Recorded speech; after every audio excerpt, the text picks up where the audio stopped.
The search continues. There has not been a coach named yet, but the search continues, and the question becomes, how many phone calls are made? How long does the search go on? Do they get the right guy? There are so many questions, Diesel, to ask, and we will do our very best to answer those questions today, 3 to 7 p.m. right here on Wire to Wire. He's Diesel. I'm Cole Bryson. Diesel, I have a list. Don't you love lists? I mean, if you have a list nowadays. Hey, we're coming up on list season where we just list everything. Come on, can one of these major sports please move to the early summer so that we have something to talk about? Yes, I agree something with you. Real, not early season baseball where nobody gives a rip about early season baseball. So I have a stock up, stock down list on these early candidates. So we can see if Gamecock fans like the stock up, if Gamecock fans like the stock down, who you like, who you don't like, who you want, and who you don't want. I've got a list. Get ready. Diesel, let's start with Dan McDonnell. And by the way, quick programming note, we're going to talk to Chris Phillips of SEC Unfiltered in an hour and 20 minutes from now. I cannot wait to get his thoughts. But Dan McDonnell, Louisville.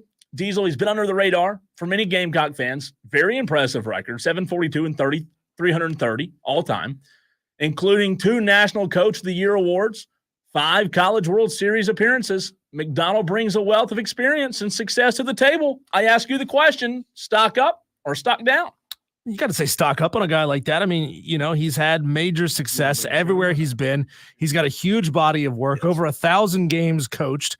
That old adage, you are what your record says you are. He's got a pretty damn good record. I think Gamecock fans would be very happy hiring a guy like Dan McDonnell. You look at you compare that to the resume that Mark Kingston brought in with him, especially his resume there down at South Florida, and he wasn't very good. Like, he was a sub 600 winning coach. Yeah, this guy is up there in the 700 winning percentage. He's an elite guy. There is a concern with Dan McDonnell. A friend of mine went to Louisville, and as we were talking over the past couple of days, Diesel, this friend of mine who listens to the show, and we appreciate him doing so, he said, look, Dan McDonnell's a good coach. He's been there. However, this is the third person I've heard say this now. There are some similarities between Dan McDonnell and Dabo Swinney, with Dan McDonnell not really embracing transfer portal and NIL. And today, that's got to be a scare, doesn't it? Yeah, I mean, it has to be. You look at these rosters up and down the SEC and the teams that are playing in the college super regionals right now. A lot of them have a lot of transfer guys on their roster. You have to be willing to use it, right? You don't have to make your entire roster a bunch of portal guys. But Cole, we talk about, especially maybe not with baseball as much as with football. It requires a deep relationship between quarterbacks and wide receivers, and the relationship of the handoff between the center and the quarterback. These guys are coming up in an era where they know how to adapt quickly to different players that they're playing with. I mean, that's part of playing with travel ball, as your rosters are changing constantly. So I don't know that continuity of roster is necessarily that huge of an issue in college baseball. So you can have a roster of a lot of transfer guys and still find massive success. The question is, Cole, can they hit home runs? Yeah. Can they hit singles through the right side and score a guy from second? If they can do that, they're going to be fine together. Tom Walter, Wake Forest, a name we've heard quite a good bit, although perhaps Diesel a less realistic option. He has shown potential. His coaching prowess with an all-time record of 882 and 689. That's a 561 winning percentage. Despite limited NCAA Super Regional appearances, Tom Walter does have success, including 2 NCAA regional wins and an ACC divisional title that can't be overlooked. Wake Forest is a good team. I get that. But I'll go the opposite of stock up here. I think stock down on Tom Walter, and I know I may get pushed back there. But again, the reason I say stock down is South Carolina fans keep telling us, write the open check, open the checkbook, write the check, whatever it takes to get whoever you want. We can't have Landon Powell. We can't have retreads. We can't have Monty Lee. So if you want to go open the checkbook, you don't open the checkbook to a guy like Tom Walter, who's never been in the Omaha series before, right? Yeah, no, he's not. He's got a large body of work there, and it's just not overly impressive. I think this is one of those hires that if that's who you hire, a lot of Gamecock fans are going to be really disappointed with that hire, and they're not going to be jazzed about it going into next season. That's going to be a guy that would take 3/4 of a season next year to give you a good sense of what it is you actually have, right? So yeah, I don't know. I just don't know if he's going to excite the fan base. And right now, after 2 bad hires in a row, you need to excite the fan base. And you're exactly right. And what's going to happen is, Diesel, I believe that whoever they do hire, there is going to be a mixed bag from the South Carolina fan base.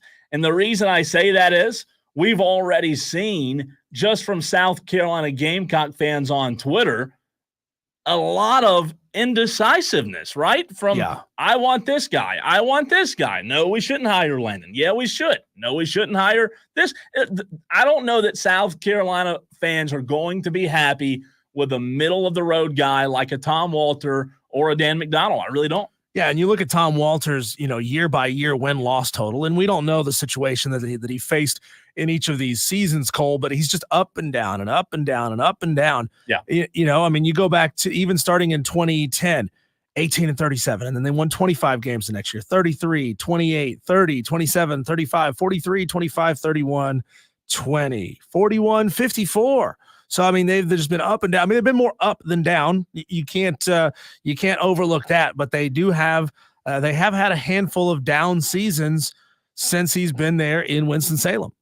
They have, and I just don't know that he's a sexy enough hire for South Carolina fans. I will change my tune on this one. I go stock up for the next guy. Cliff Godwin, ECU. The more I've read about him, Diesel, I'm very impressed. I'm very, very impressed from what I hear when talking to people, as well as reading about Cliff Godwin. 395, 186, and 1 all time. A very good winning percentage, right? Numerous AAC Coach of the Year awards, championships under his belt. He has an experience. He has a track record of success. I think that Cliff Godwin is a strong contender right now. Unless Cliff Godwin tells you no, I think he's a strong contender. And Diesel, I would even say that I think he's probably one of your first 2 calls. Sure. He kind of bridges that gap, right, between the not totally, but at the Division I level, totally unproven guy like Landon Powell, who I know you're going to get to on your list, versus a guy like Kevin O'Sullivan at Florida, who has proved it time and time again, right? He is that sort of in-between guy that has shown you that he can do more with less. So you give him a lot more, and the sky is the limit for what he can achieve. He's got a relationship with a lot of the baseball coaches in the area. Recruiting should be a strong suit given just how well East Carolina has been able to recruit, and it's just up the road. So I think you could do really well with hiring Cliff Godwin. You could probably get him relatively inexpensive. He's certainly going to want a payday, right, after a lot of great seasons there at East Carolina.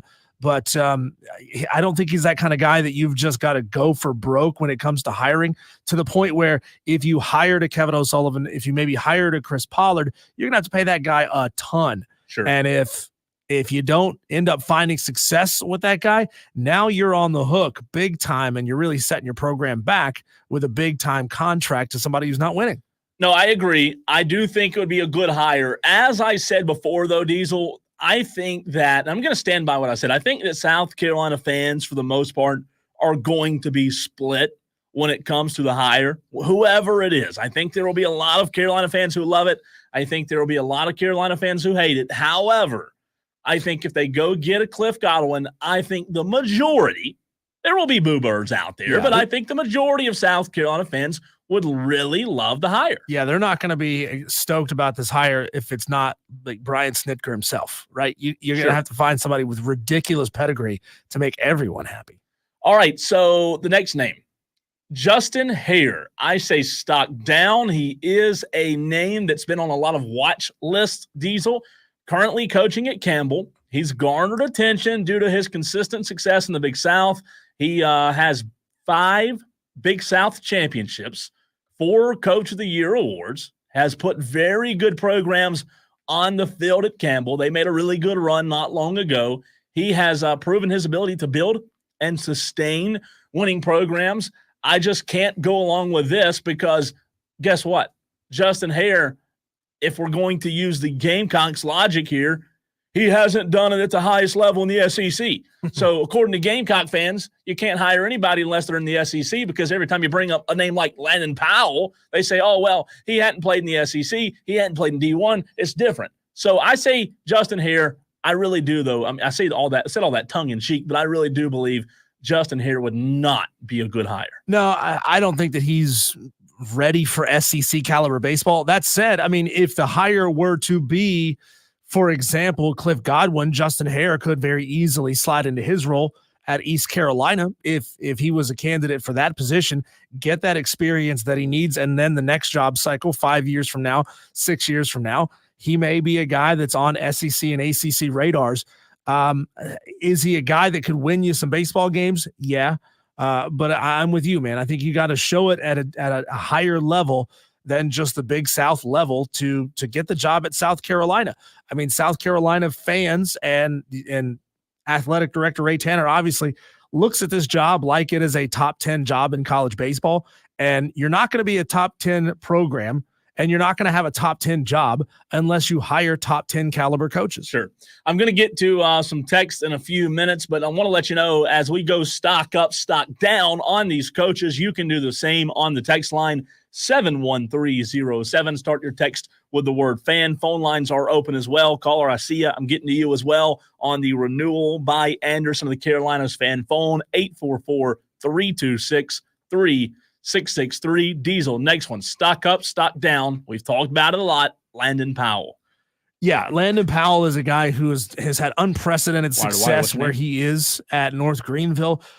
He is a guy that, he has a lot of tradition and a lot of history there at South Carolina. But, there's some people who are just not super impressed by success at the Division II level. He's been able to, build some great rosters and win an awful lot of baseball games there. But I get it, Cole. If you're gonna fork out $1 million potentially for a salary, you want to fork out $1 million to somebody you feel comfortable with. And maybe Landon Powell doesn't make a lot of people comfortable at that $1 million price tag. So he doesn't, I do not think, make a lot of people comfortable, to your point, at the $1 million price tag, Diesel. I want to be very clear on something because I don't think I said this yesterday. And Jacob, I want to get to your takes in a second. I do think Landon Powell would be a great hire for South Carolina. I think he would be a fantastic hire. I think he would do a great job. Would he be my first call? No. Okay, I would really make other coaches tell me no. And again, that's no disrespect to Landon Powell. I love Landon Powell as much as anybody. I saw what he did firsthand in building North Greenville. If Landon Powell, as we got down the list of phone calls, 3, 4, 5, if I were told no, Diesel, and I was down to number 3, number 4, number 5, that's when I'd pick up the phone and call Landon and make it happen. Again, if you're South Carolina baseball's third choice, that's no disrespect, right? That's a really good thing. That's really, really impressive to be an SEC coach's third choice. He would be around my 3rd to 5th choice.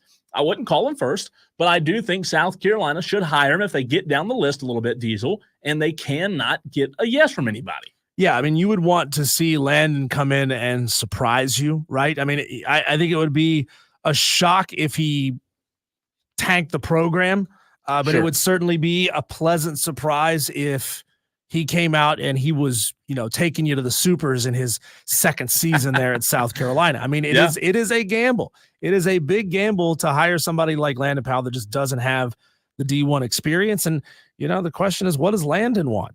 Does Landon want to be an SEC head coach? If that's the case, well, it looks like you're going to have to spend some time maybe in East Carolina, for example, if that's what they choose to do. It's a good point. Jacob in Spartanburg says, Cole, what did Landon Powell say yesterday when you talked to him? I missed it on the show yesterday. Jacob, I talked to Landon yesterday before the announcement was made. I mean, like right before. I texted him earlier yesterday morning And his exact words to me were he has not had been reached out to by anyone at South Carolina. Now, again, like 10 minutes later, Diesel and I were on a conference call for a work meeting. And at the end of the conference call, I opened Twitter and bam, right? So it happened very quickly and things could have changed now. And I'll check back in with him for an update a little bit later in the week for you guys. But as of yesterday morning, before the announcement, he hadn't heard anything. But Diesel, I doubt anybody had been reached out to yesterday morning before the announcement, right? JT and Greer says Landon Powell could very well be under the radar like Lamont Paris was. Is that a fair comparison? Sure. I think so too. Absolutely. I mean, he's not going to be on ACC teams rosters or radars.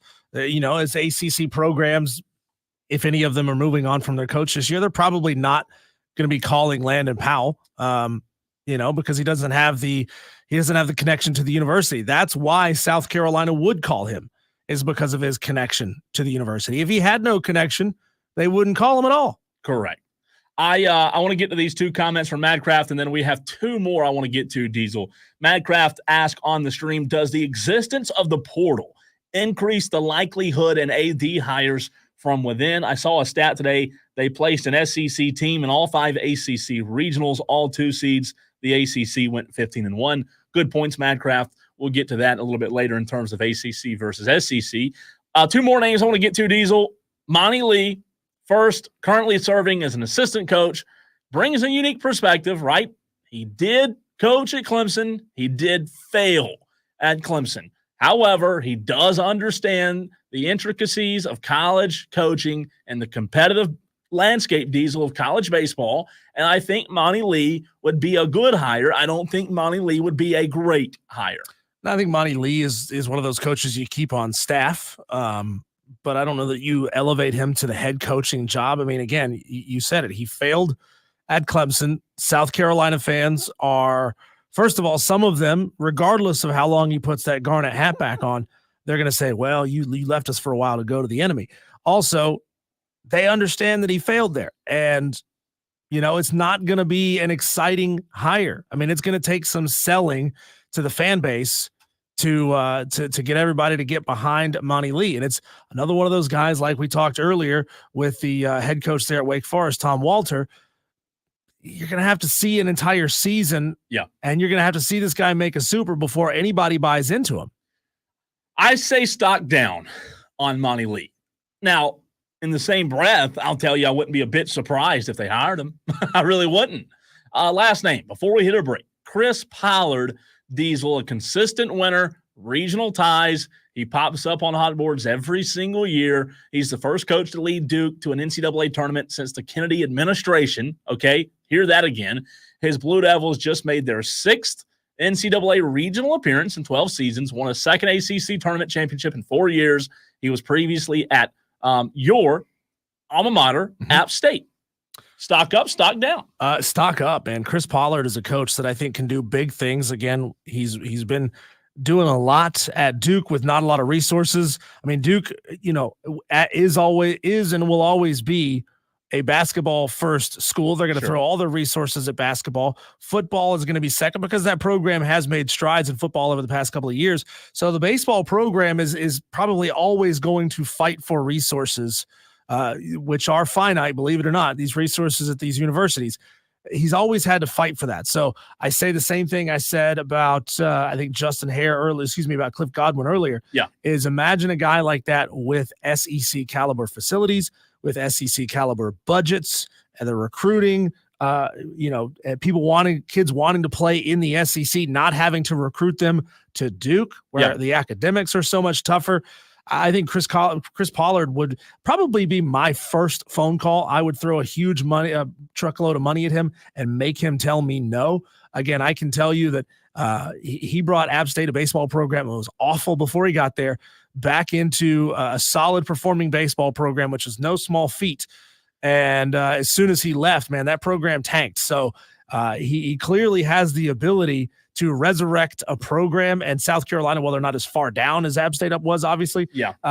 Just imagine how much higher he could take them with all the resources they've got. I do think I agree, Diesel, that he would be my number 1 or number 2 phone call. I really do. I like him a lot. He's done a really good job at Duke. He's a consistent winner. He has a lot of consistency, and I like consistency. Before you send us a break, Diesel, I do want to let Dewey give his daily Dewey on the renewal by Anderson of the Carolinas fan phone. Dewey, what's up, man?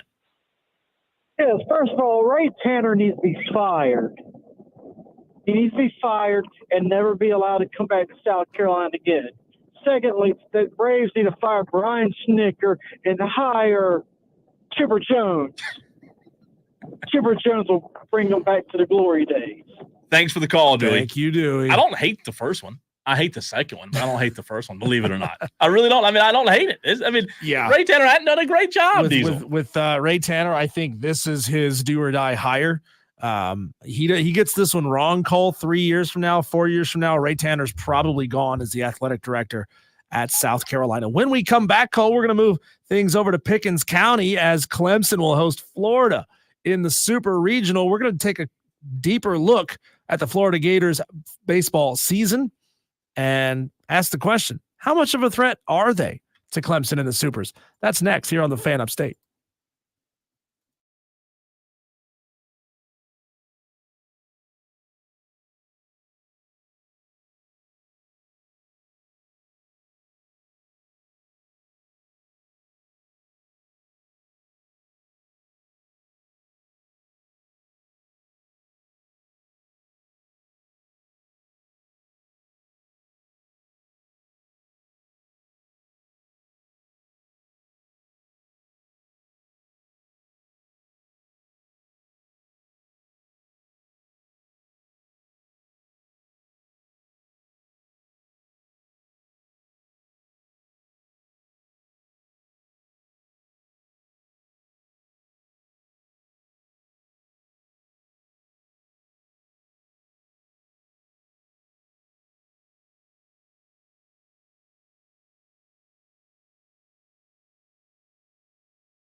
Man, how are we going to tell the Clemson fans from the Florida Gator fans over the weekend? What do you mean? The Gator fans are going to be wearing blue, but like blue kind of looks like purple. And, it could be just an old school Clemson fan who remembers when Clemson was orange and blue. I remember that. Yeah, way back when. Mm-hmm. I think I had an old jersey or an old shirt or something that was blue. When did Clemson change from blue to purple? We'll have to get our trainer over here to look that up. Justin's training. We'll see if he can look it up. Clemson. It's gotta be. Diesel beat you to it? This says 1899. That's not right. They were blue for a while, and then they switched back to purple. Doesn't matter. We'll figure it out. Researcher. That's why we have Justin here to be a researcher here. The question, Cole, is how much of a threat? Well, the question is, will Florida Gator fans figure out that they shouldn't wear the orange because they'll just blend right in? True. I mean, so you're saying Florida should go all blue, Clemson should go all orange. Correct. Right? If you want to stand out, that's how you do it. I like it. A little pre-coordination. The question is, how much of a threat is Florida in the Super Regional over this weekend? Cole, that's what we intend to talk about in this very segment. 2 games already set. Saturday, 2 p.m. first pitch. Sunday, 2:30 first pitch. If they need a game 3, that will be announced after the Sunday game, Cole. I'm here to tell you, though, Clemson fans, don't overlook Florida based on the record that they've got on the season. They struggled a little bit on the season, 32-28, 13-17 in conference, but Florida is a very good baseball team, and you can't look past them. Cole, just looking at them statistically here a little bit, 10 players with a slugging percentage of over 400. 400 is considered good to have a slugging percentage. So they got 10 guys who can really put a bat on the ball. Excuse me, that's 8 players. They've got 8 batters with an over 400 slugging percentage. They've got a team batting average 273, hold opponents 265. They can run. They steal a lot of bases on the season. Florida is a team, Cole, that I think is was a little bit overlooked, is playing really good baseball right now when they absolutely need to. They beat some really good teams in the regional. This is a team that Clemson fans need to take seriously. Well, listen, the reality of it is, can't be chanting Miley Cyrus lyrics at them and think you're going to intimidate the Florida Gators. Well, they should take them seriously. The reality of it is, if you play anyone in the super regionals, we shouldn't be talking about whether they have to take them serious, even though they were inconsistent, like I said, during the regular season. While I said yesterday, Diesel, and I'm going to ask Chris Phillips about it later today, while I think Florida is a good matchup for Clemson, I do not think you should underestimate them. When they get going, they are a hard team to beat. Their conference, they were inconsistent. Their RPI wasn't the best, 30th in RPI. They finished the season right around the 30 mark. They went 2-3 against ACC schools this season. They have a stud, and Jack Caglione comes into the season batting 410, or coming to the series rather, batting 410. Diesel, 94 hits in the season, 9th in the country in batting average. He's going to be somebody much like a Cam Canarella on the flip side. He's going to be somebody that Clemson really has to focus on and pitch around, in my opinion. Yeah, Clemson is just a little better statistically in basically every major category that matters. Again, I told you, Florida has 8 batters with over 400 slugging percentage. Clemson has 10 batters with over 400 slugging percentage. Brady Cohn at a 1.33. That dude is tearing the cover off the baseball. Florida team batting average 273. Clemson team average 299. Florida stolen 47 bases. Clemson has stolen 58 bases. So Clemson's just better across the board. If you play Clemson's brand of baseball, I think you'll get them. I don't think you'll struggle with them too much. You may have to go to game 3 to get this done. I don't know that you're going to necessarily win this one in 2.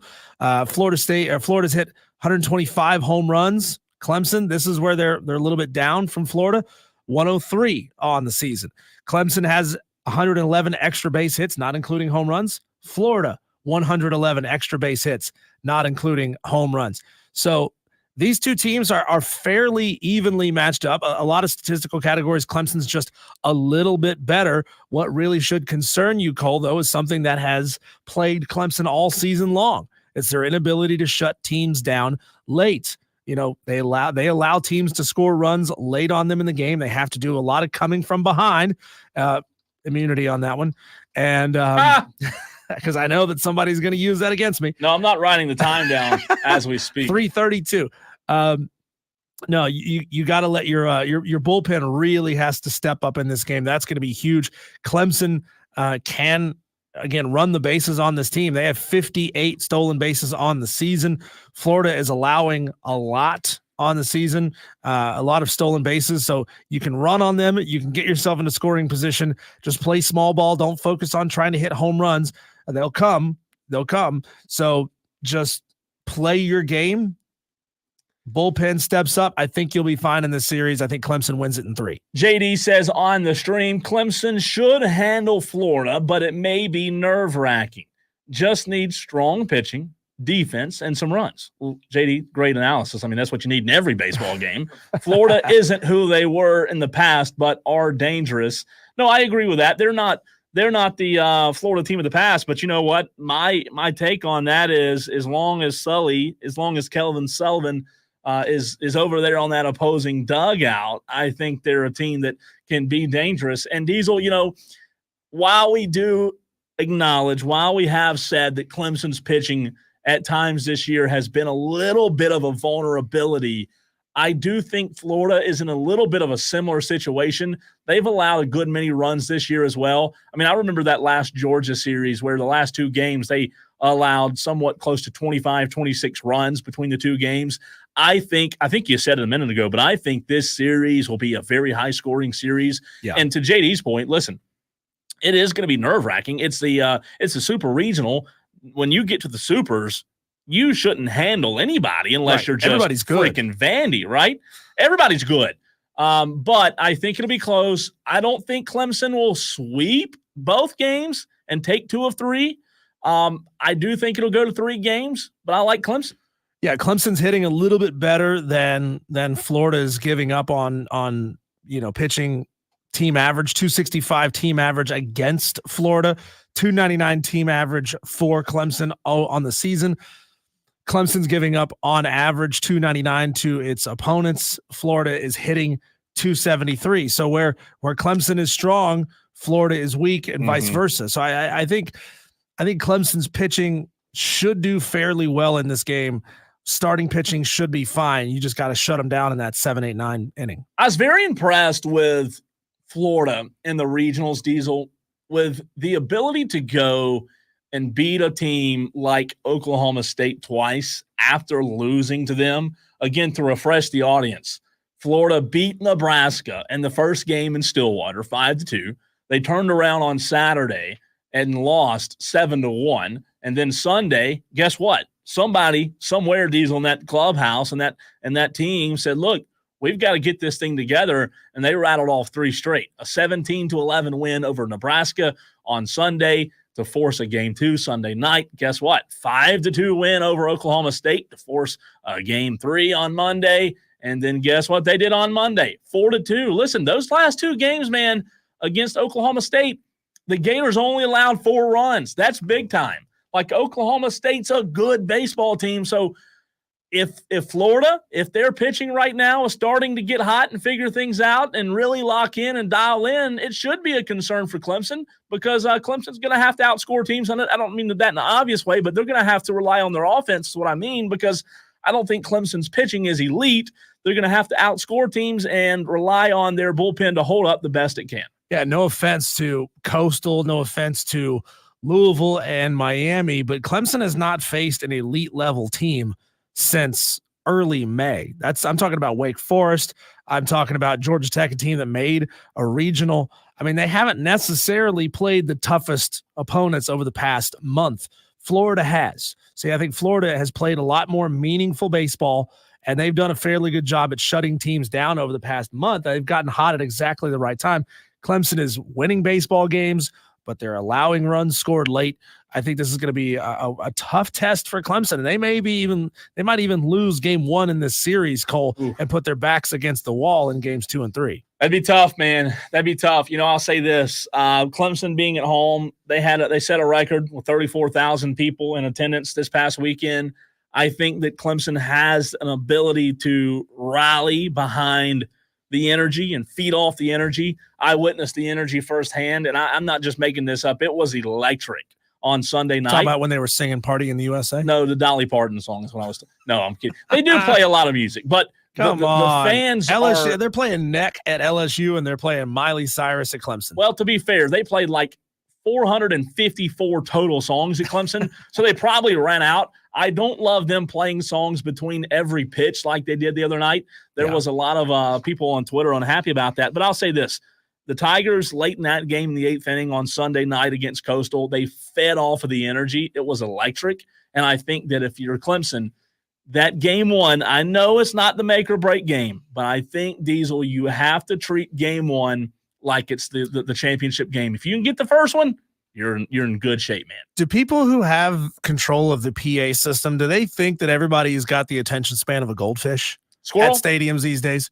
I mean, everywhere you go, Cole, whether it's Power 5 teams, Clemson football does the same thing. Every single play, they're playing music in between the plays. Like, they think if we have 3 seconds where there's not something that we're dancing to happening, then we're going to get bored and walk out of the stadium. I don't understand that, Cole. I mean, I think it takes away a lot from the ambiance of a baseball game. I mean, hearing that general roar and rumble of a crowd when there's nothing happening, and you just hear people talking in the conversations, and you hear somebody way down there in the outfield whistling or whatever. I think that's fun, right? That's the ambiance of where you are. Clemson maybe needs to back off a little bit on the PA system. I think it's a good point. I'll say this. I think that the old ambiance of baseball stadiums are kind of like a thing of the past. You mean the organist, Yeah, I really do. I think it's a thing of the past, man. Like the young generation, the newer generation, like, how are you going to get the college students, the college girls, and the college kids out to those games? Is it going to be the Oregon, or is it going to be, like it was there were a lot of music. There was a lot of music on Sunday night, but the environment was really incredible. It's going to be a lot of fun. Okay, and I'm asking you a question now that you may not have the answer to. What was the intense is not the right word, but what was the least Disney Channel song that you can remember hearing? The least Disney Channel. So like song. the most yeah. I would say they mixed in a good bit of rock. Like played some Nickelback, some Creed, like a little AC/DC. I mean, there was a good bit of a mixture. Like it was It's getting a little edgy. If it was Dabo up there running the PA system, AC/DC getting a little edgy up there, man. I can see him playing some Creed. Hold me now. There was a little bit of, but like I said, when you play 600 songs, you got to go through them, right? When you play 648 songs, you got to have a variety. They got the whole Now That's What I Call Music CD wallet up there. Just playing everything, it's going a lot, track man. by track. It really is a lot. But it should be a lot of fun. I can't wait. Gonna be electric. Going to be a very Woogie. fun weekend in the upstate. We'll get you caught up on the latest buzz. JD. What happened last night? What's happening today? The headlines. There's been a player banned. We'll get to it next.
It is time to get you caught up on the Daily Wires. Buzz. One day, we're going to sell a sponsor enough sponsorship revenue, Diesel, so we can get that pre-recorded. But, you can't do anything around here unless you have a sponsor. So we have to wait till we get this a is sponsor. Bill O'Reilly. Bleep it. We'll do it live. We will find a way. But you know what? It might not be better. If it is pre-recorded, it might not be better. All right, a couple of quick baseball scores to update you on the Daily Wires. Diesel last night, UConn defeated Oklahoma 7-1. North Carolina, which was a great game, defeated LSU 4-3 in 10 innings. Again, LSU made it there last year, won it all, almost made another super appearance. Florida defeated Oklahoma State 4-2 yesterday. Evansville, as we talked about, Diesel, over ECU 6-5. Oregon State defeated UC Irvine. And as you noted on our Daily Wires, ACC, SEC, they took all super regional hosting bids, all 8 of them, right? Tennessee, Yes, they did. Kentucky, Yes, they did. Georgia, A&M, Clemson, Virginia, UNC, and Florida State. Let's see. Visitors include one ACC, one SEC, one Big East, one Missouri Valley, 2 Big 12, and 2 Pac-12. The Oklahoma Sooners are playing right now in an elimination game in the College Softball World Series against the Florida Gators. Atlanta back in action tonight against the Boston Red Sox. Max Fried getting the start for the Braves. Diesel, they're 7 games back in the NL East. Does that not surprise you? 4th of June, and the Braves are 7 back? It does. I mean, you expect this team to be first place, second place in the division, to be in 7 games back. I mean, you still have a chance of making the playoff, but I mean, you're putting yourself into a bad spot if you let this slide continue. By the way, live score there, it is 5-4, Florida up on Oklahoma, 5-4, top of the 5th. That should be a good finish. 5-4, Oklahoma. You said Oklahoma's up over Florida? Florida's up. Florida's up. I'm sorry. Florida's up 5-4 over Oklahoma. Clemson, Florida, game 1 announced as a 2 p.m. first pitch on Saturday. Clemson got a Saturday, Sunday, Monday super regional slate instead of the Friday, Saturday, Sunday. Half of them get the Friday, Saturday, Sunday. The other half get the Saturday, Sunday, Monday. So if the Tigers have to have a game 3, it'll be on Monday. Ooh. 2 p.m. first pitch on Saturday. Prime time, baby. That's right. It should be a lot of fun this weekend. And Clemson, the last Daily Wire and probably the biggest, Diesel, the MLB, they have banned a player with the last name Marcano. And the reason I didn't say the first name is I would probably screw it up. I'll try it anyway. Tucupita Marcano. They have banned Tucupita Marcano for life. Wow. Did you hear that? The MLB has placed a ban on a player for life for gambling on baseball. Oh, you don't say. No, Cole, like we are playing with fire so much with introducing so much sports betting into these sports. I mean, they are spending billions of dollars, these books, right? They are spending billions of dollars advertising their various services, various platforms on which to bet. I mean, are you really telling me that that 20-year-olds, 21-year-olds, 25-year-olds, 28-year-olds who are playing this game are not going to be susceptible to the same advertising? I mean, they think, Cole, that, oh, I have inside knowledge here. I can play I can game the system.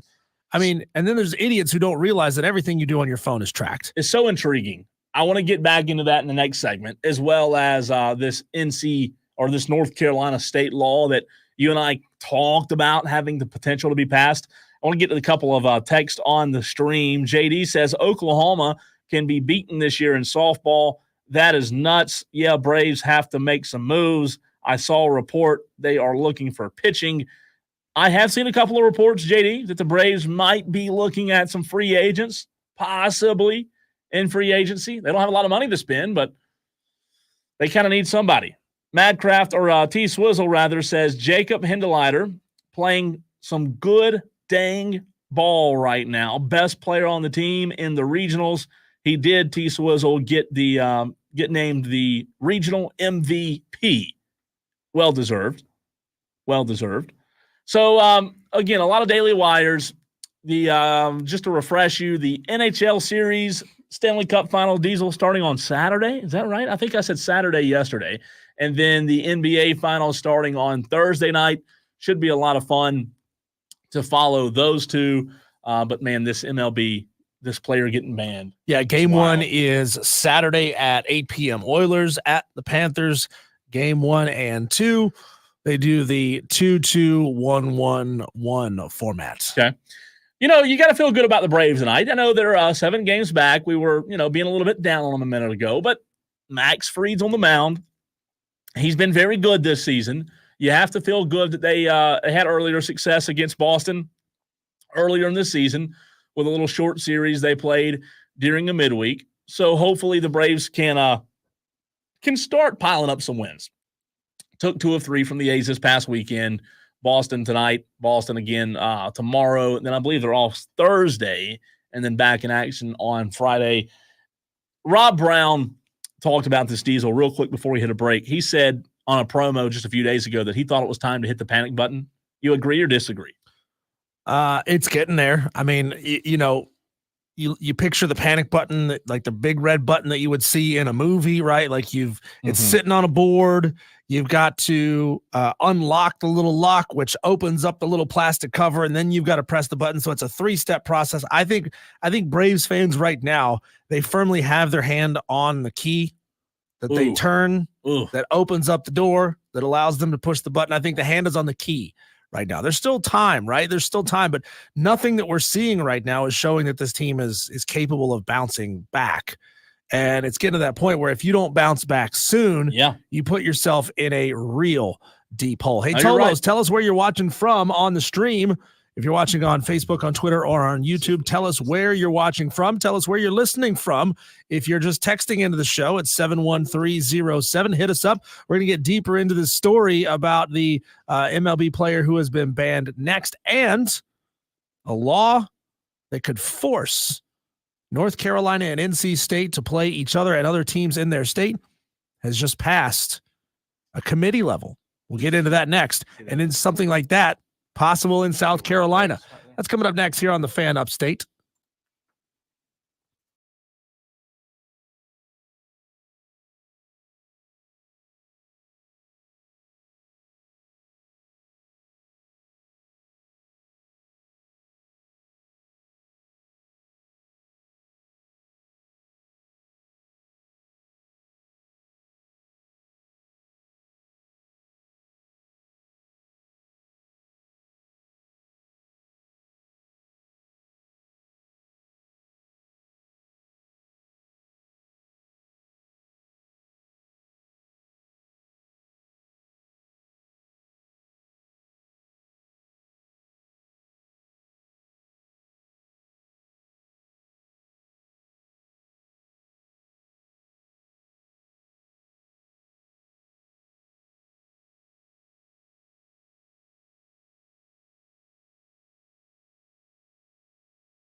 Cole, you touched on it on the tail end of that those wires there a minute ago. Major League Baseball has just banned Tucupita Marzano, or as I'm going to call him from now on, Taco Pita, which that's the tastiest sounding name in Major League Baseball. Sounds a lot better. Banned for life. 4 others get 1-year suspensions for betting in Major League Baseball, betting on games. Man, like, remember when we were talking about the Shohei story and you were asking, do you think it's over?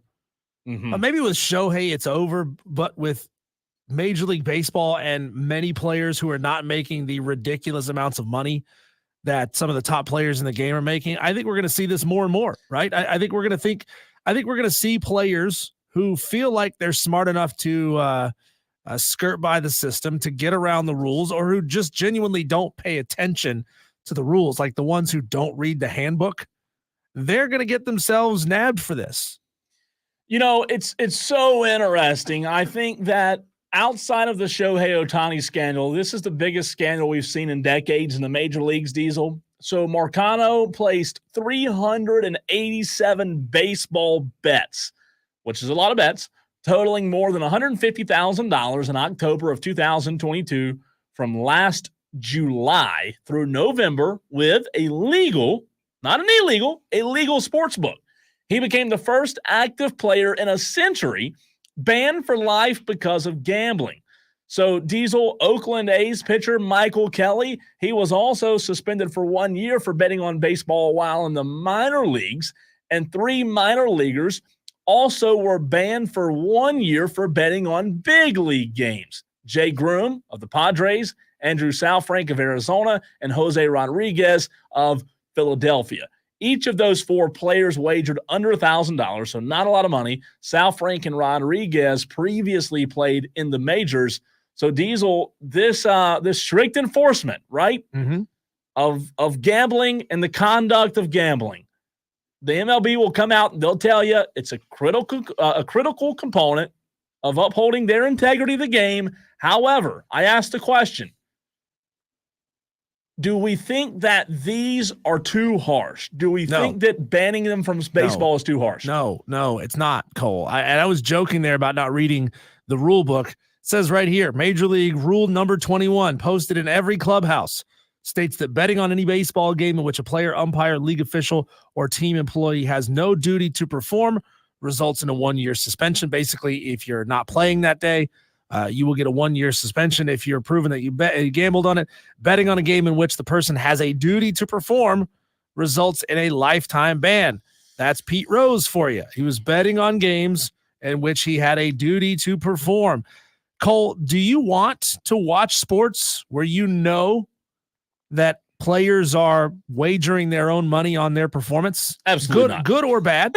Absolutely not. Good or bad, or wagering on a teammate's ability to perform. Like, you know, think of a player who knows that his teammate is injured, though it's been kept quiet thus far in the scouting reports.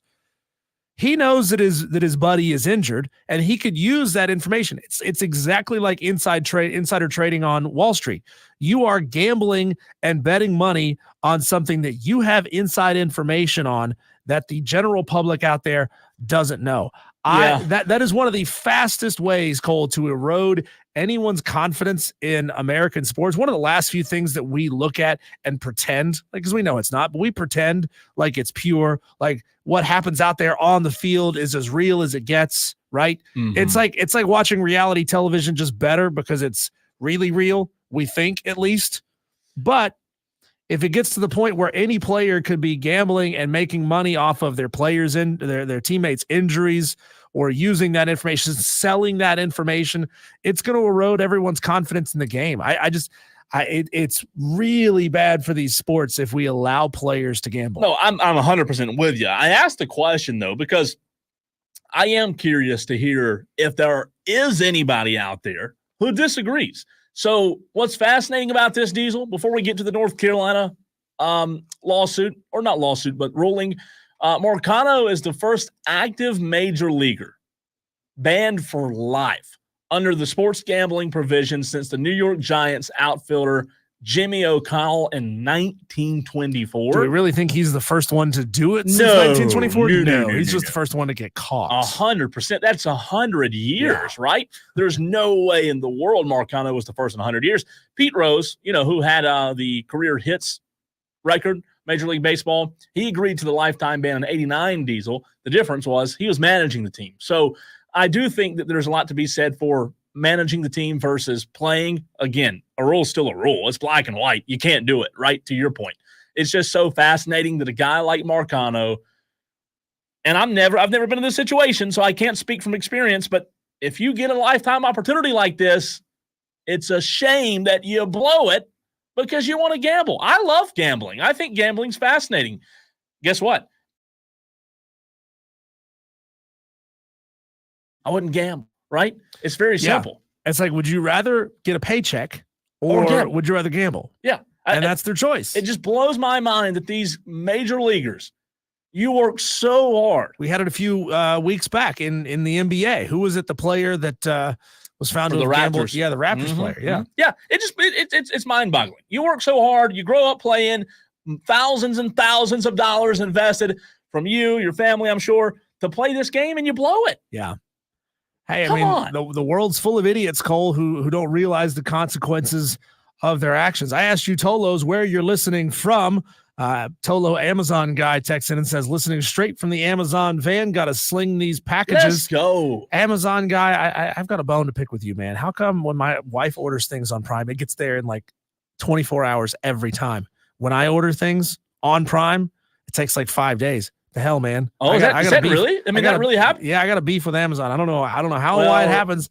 It just does. When you see that extra $10 come out of the account, maybe there's a little delivery. Hey, get this thing here quick, right? CJ from Greer says Marcano should have had an interpreter. It's not wrong. Yeah, he's absolutely right. You got to have a fall guy. Pete Rose said it himself, man. He goes, if I had had an interpreter back then, I would have gotten away scot-free. He's right. He's so right. A story that we've been tracking, Cole, and following since it was first announced a couple of weeks back, since we've started the show.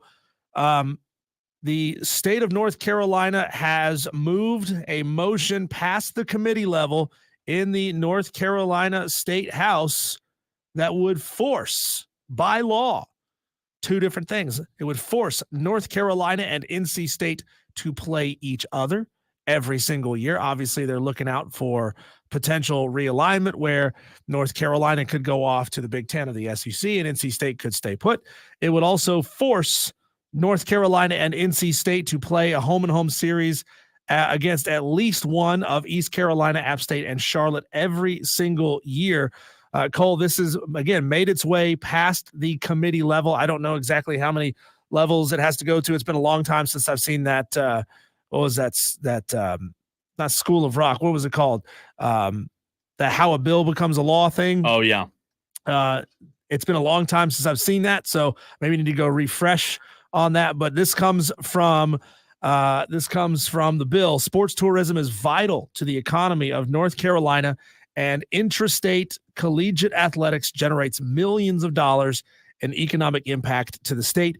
It is the priority of the General Assembly to encourage intrastate collegiate athletic rivalries in order to promote economic development. The idea there, Cole, is keep money in state. You don't want North Carolina playing Louisiana Tech when they could be playing East Carolina, App State, or Charlotte, right? You don't want them sending that money out of state. You don't want that happening. You want to keep that money in the state. The weird thing is, Cole, that this bill, maybe it's weird, maybe it's not, I don't know, you tell me. The bill was actually sponsored by multiple Republican lawmakers, which is not something you would expect. You would expect them to say, laissez-faire, government, keep your hands, Schoolhouse Rock. Thank you. Thank you, Madcraft. Just couldn't pull that out of the Madcraft's got you, I said man. School of Rock, but it was Schoolhouse Rock. Mm-hmm. Yeah. It was brought by, again, several Republican lawmakers in the state of North Carolina. You would expect that to maybe come from Democratic lawmakers. I don't know. Maybe they're too busy trying to save a sea turtle or something. I don't know. Maybe they got better things to do Could be. with their time. But this is from Representative Jason Sane from Lincoln County, who, by the way, is a Charlotte fan, a UNC Charlotte fan. He said, quote, "We're just making sure we get those games. They can't not play. Huh. There's enough wiggle room in there as far as space and calendaring. Is that a word? I don't know. That will get the maximum benefit without real injury to them. It's what fans want to see, and it's a good way to do it. So by law, be forced to play App State. Does this mean yearly? Yes. Okay. So North Carolina and NC State would have to play each other every year. So if they split off and went to different conferences, they would still have to play each other every year. And it would force them to play a home and home once every 6 years with East Carolina, Charlotte, and App State, right? So that means 2024-25, Charlotte would play App State home and home. In 26-27, they would play Charlotte. In 28-29, they would play East Carolina. They can jumble them up. They can mix them up however they want, but they have to play each one of them home and home every 6 years. And I think that's going to be the sticking point. And I don't know how far this actually goes, right? It's just gotten out of the committee level. That doesn't mean that it's gone to the actual highest chambers and that it's going to go to the state Senate. It's going to get ratified. It's just past the committee level, right? That's going to be the sticking point, because there's going to be a lot of people in those chambers, Cole, who are North Carolina Chapel Hill fans. There's going to be a lot of NC State fans and alums and graduates in those rooms, and they're going to say, "Well, no, you can't force us. You can't force a college to schedule another college if they don't want to, if they don't feel like that's viable or beneficial to them." What about teams like Western? I mean, I wonder if you're going to see FCS schools in North Carolina now get the boot and not get to schedule as many times because they don't have as many non-conference slates to fit them into. I don't know if that could happen, but I just know that like Western has played NC State and North Carolina as of recent. Western's been on some FBS schedules, but because they're FCS, I wonder if that's going to hurt FCS teams from going and getting a paycheck. So, for example, looking at North Carolina's future schedules here in 2024, they will play Charlotte and NC Central. Okay. 2025, they'll play Charlotte and Richmond. So essentially, you could say, "Hey, guess what? You're not playing Richmond that year. You're playing App State that year." So those first 2 years, there were no other. Yeah, I got you. 2026, they'll play East Tennessee State and UConn out of conference. I'm just thinking of the smaller schools here. 2027, they don't play any in-state schools at all: UCF, Purdue, UConn, North Alabama. The question is, Cole, why is UNC playing the University of North Alabama when they could be playing East Carolina, Charlotte, or App State? That's ultimately what these lawmakers are trying to do. They're trying to tell North Carolina and NC State, guess what? You can't play North Alabama. Yeah. You can't play East Tennessee State. I don't know if North Carolina will end up with a gentleman's agreement similar to what South Carolina has, South Carolina and Clemson, with the FCS schools in this state. The interesting thing, Cole, about this is it passed the committee level in less than 2 minutes. There was no discussion about this. Everybody unanimously in the room decided this is a good idea. We need to keep the finances in the state of North Carolina and not be sending money out of state. Well, no, I don't have any pushback. I guess my question, Diesel, would be, and I'm sure this was discussed in those meetings, but what is the financials? Like, what are the financials? Like, if our goal is to promote economic development, is it a significant loss to go play UNA instead of App State? I think the difference, Cole, is think about an early Saturday in September. Do you think UNA is going to send more than maybe 300 or 400, 500 fans from Alabama to Chapel? No, that's a good point. No, they're probably not. Not a big school. Also fans at UNC, they don't care as much either. So some of them are not going to come to the game. So all of a sudden, if you've got and I'm just making this number up, 65,000 seat stadium there in Chapel Hill, well, now you've only got 40,000 buying tickets to that game. But if you play East Carolina, you're going to sell it out. If you play App State, you're going to sell it out, right? And then it also gets North Carolina to go on the road and play a game at East Carolina. It's going to get them to go on the road and play a game in Boone where the stadiums are going to be absolutely slammed full, for sure. Rather than sending North Carolina up to play at UConn, for example, rather than sending them to play at Vanderbilt, for example. So I think what it will do is it's really designed more and sure, them playing each other, NC State and North Carolina playing each other is important going forward. But I think the biggest boon, Cole, is going to be for the towns of Greenville, North Carolina, Charlotte, North Carolina, and Boone, North Carolina. They're the ones who are going to see the massive economic impact from this. It blows my mind that even though App State was FCS until 2013, 2014, something like that, yeah, that they've only played North Carolina 4 times ever. That is insane. And they just played a 3-game series against each other, Cole. Every single one of those games was sold out. You mean baseball? Football. Oh, wow. Yeah, packed to the gills. And I'm saying, isn't it more economically impactful to play games like that where the stadium is going to be slammed? Sure. That was recent? Each time, yeah. The last 3 seasons, it would have been 20, 23, 22, and 21. So before that, they only played 1 time ever. Correct. North Carolina wouldn't play them. Is it FCS school, though? They just wouldn't play them. Why? It's unfathomable, right? You're saying, like, isn't that nuts? That's crazy, That's nuts, man. that they wouldn't schedule them. I can't The question believe is it. why? I read that stat, and I was like, there's no way. Yeah. I mean, I understand from the perspective of North Carolina and NC State. You are then very much hamstringing their ability to schedule who they want out of conference.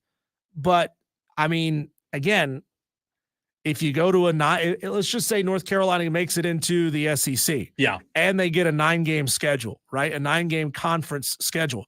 So that's 9. They have to play NC State. That's 10. They have to play one of those teams. That's 11 right there. So then they only really have the freedom to schedule one more game out of conference. I wonder, as this continues, Diesel, to climb the ladder, and we're going to have Chris Phillips of SEC Unfiltered in just a few minutes.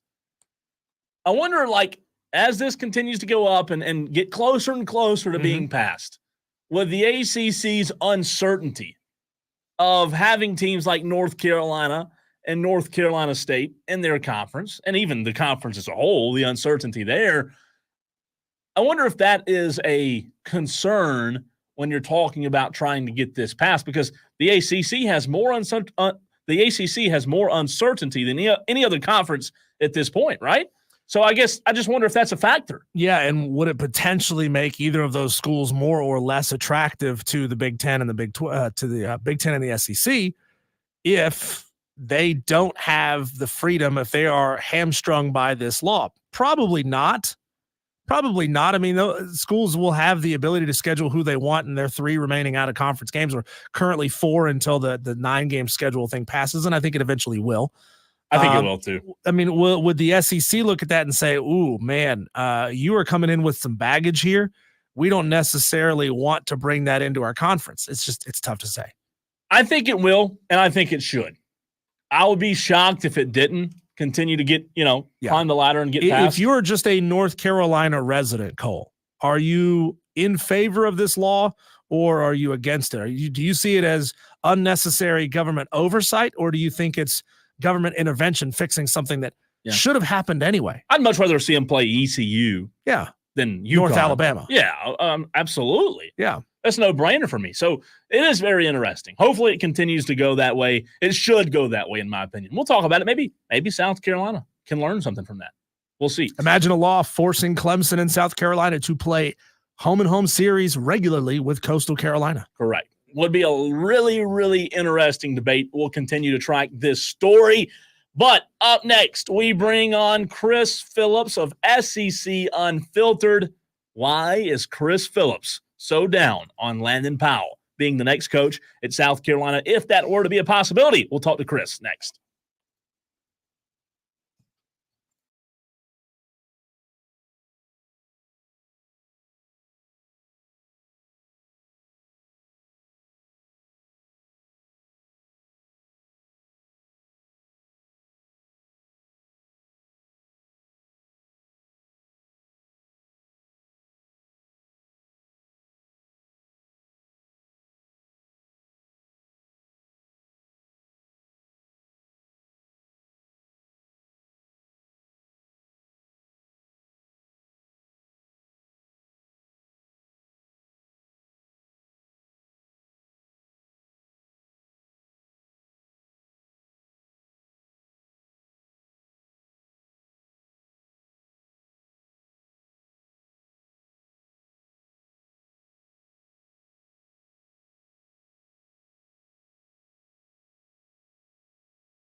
I have not taken those out yet.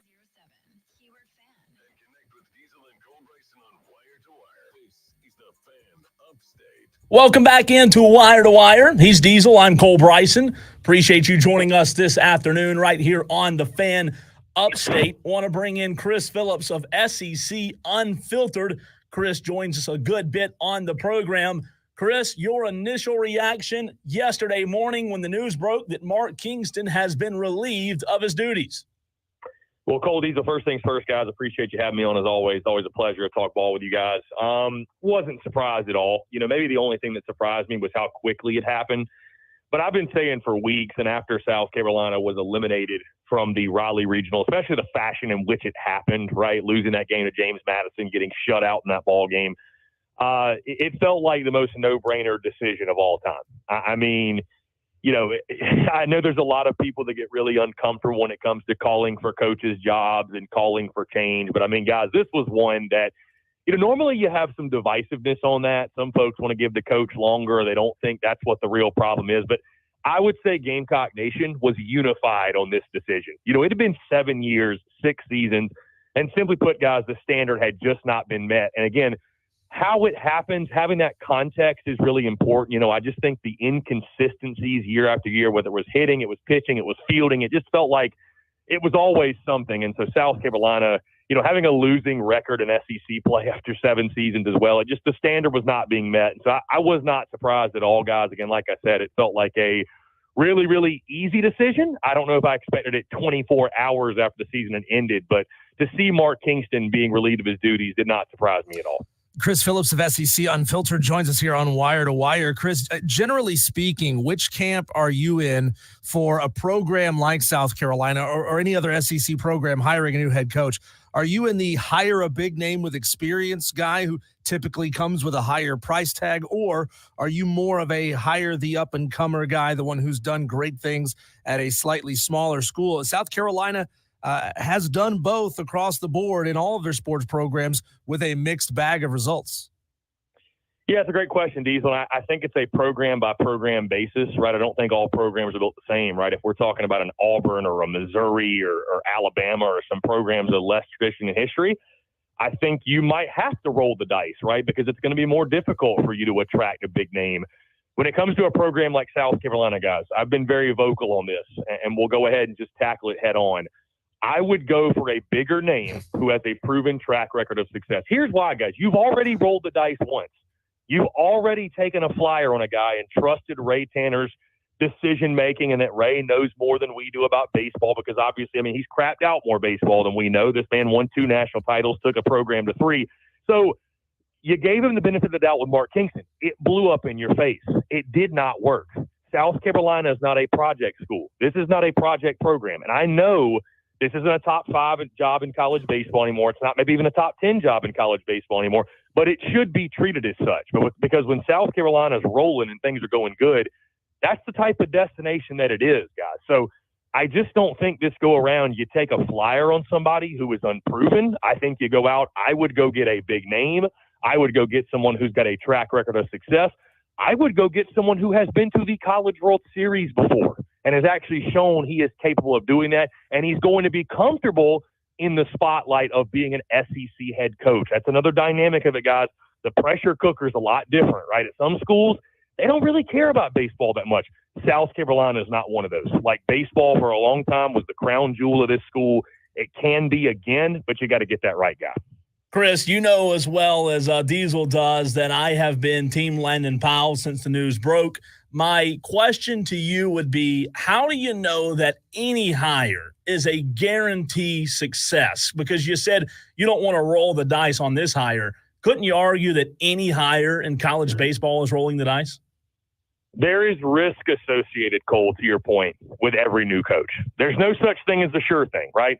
Now, there are levels of risk you can take, and this goes across all sports, by the way, right? Like, there's no guy out there that's a surefire thing. When South Carolina hired Steve Spurrier back in 2004, late 2004, that wasn't a surefire thing. That was a risk, but that was a risk you were willing to take and you felt really good about, right? So not all risks are built equally, okay? So when it comes to Landon Powell, guys, listen, I like Landon Powell. had Landon Powell on my show 2 years ago, actually, around this time. Talked to Landon Powell about the opening at South Carolina, if and when there was going to be one, and would he take the job. I've had this conversation with Landon Powell, and I think Landon Powell, again, a Gamecock legend, played in the MLB, caught a perfect game, by the way, don't quickly forget, has done great things at North Greenville.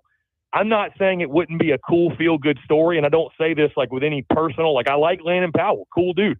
He would not be my first call. He probably wouldn't be my second or even my third call, guys. He would be a great culture fit. He understands the program. He understands what it means to be a South Carolina Gamecock on the baseball field. All of that stuff is great, but there is no proof that this man is going to come in and compete and go toe-to-toe with the likes of Tony Vitello, Kevin O'Sullivan, Dave Van Horn. The list goes on and on. So, I mean, that's my biggest thing, man, is it's because you just don't know. There is no track record outside of Division II, and it's a different ball game, guys, going from D2 to the University of South Carolina in the SEC. How so? Again, how so? Yeah. Well, I mean, number one, the pressure is immensely different. The pressure is immensely different going from a D2 to a D1, any D1, much less the SEC. Now, the game of baseball, not much different. But, guys, I can tell you this, and it's no knock on Landon Powell. It's no knock on North Greenville. But I'm going to tell you how North Greenville has built that program. What they've been able to do is take a lot of D1 guys that washed out for whatever reason. There's grades, they got in trouble, whatever it is. They've been able to get those guys to transfer in. Give Landon Powell credit for getting them, but that's not really going to be the case at South Carolina. Like, you're not going to be able to kind of take the scraps of D1 and pick on everybody else at the D2 level. Like, you just can't do that. So I'm not saying he hasn't recruited guys normally, but that's how they've built a lot of their success. A lot of guys from South Carolina have gone there and had a lot of success. So I'm just saying it's going to be a different ball game for him. Like, you're going to have to go out there, recruit guys. It's going to be different recruiting in the portal. And so maybe he can do it, guys. And maybe with 5-6 years, we're talking about that was the best decision they ever made if they do hire him.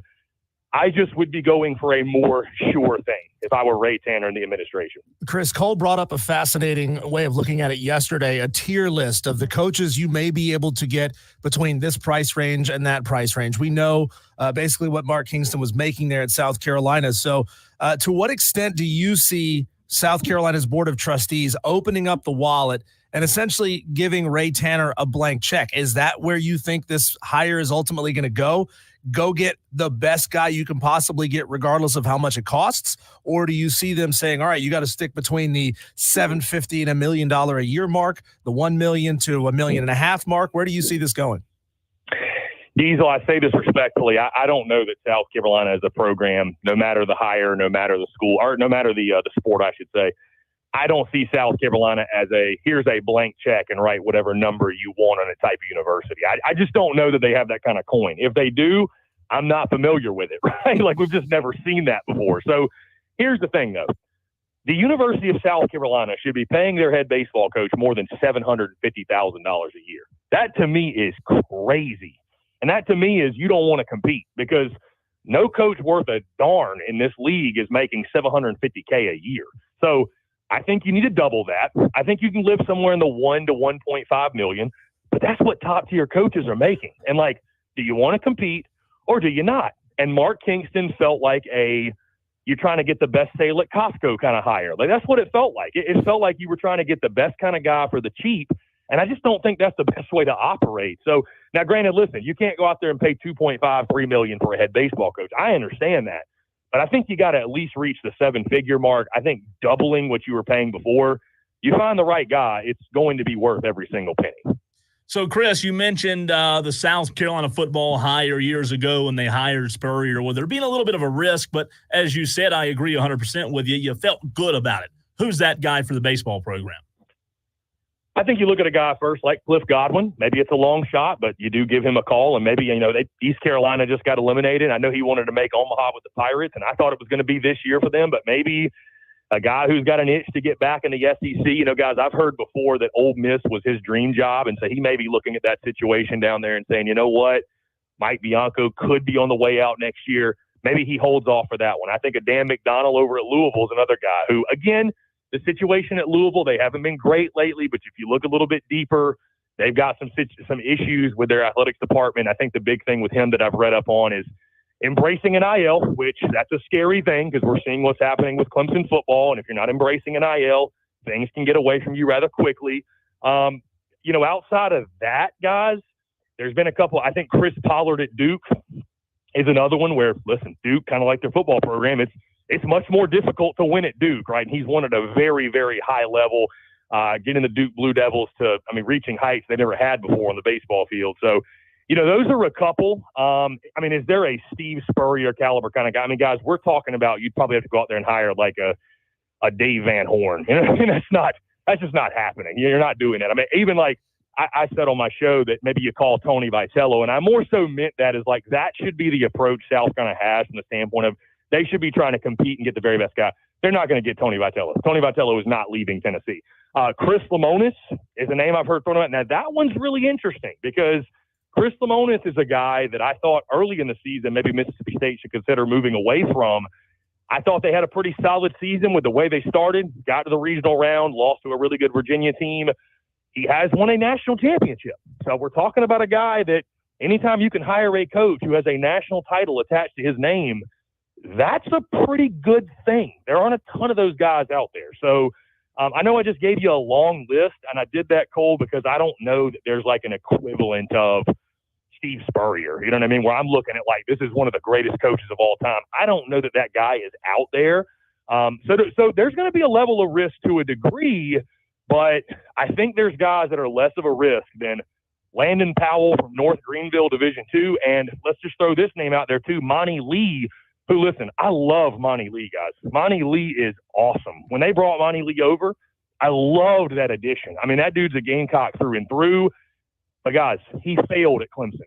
Like, can we just call it for what it is? He failed at Clemson. They didn't even make a super regional when he was there.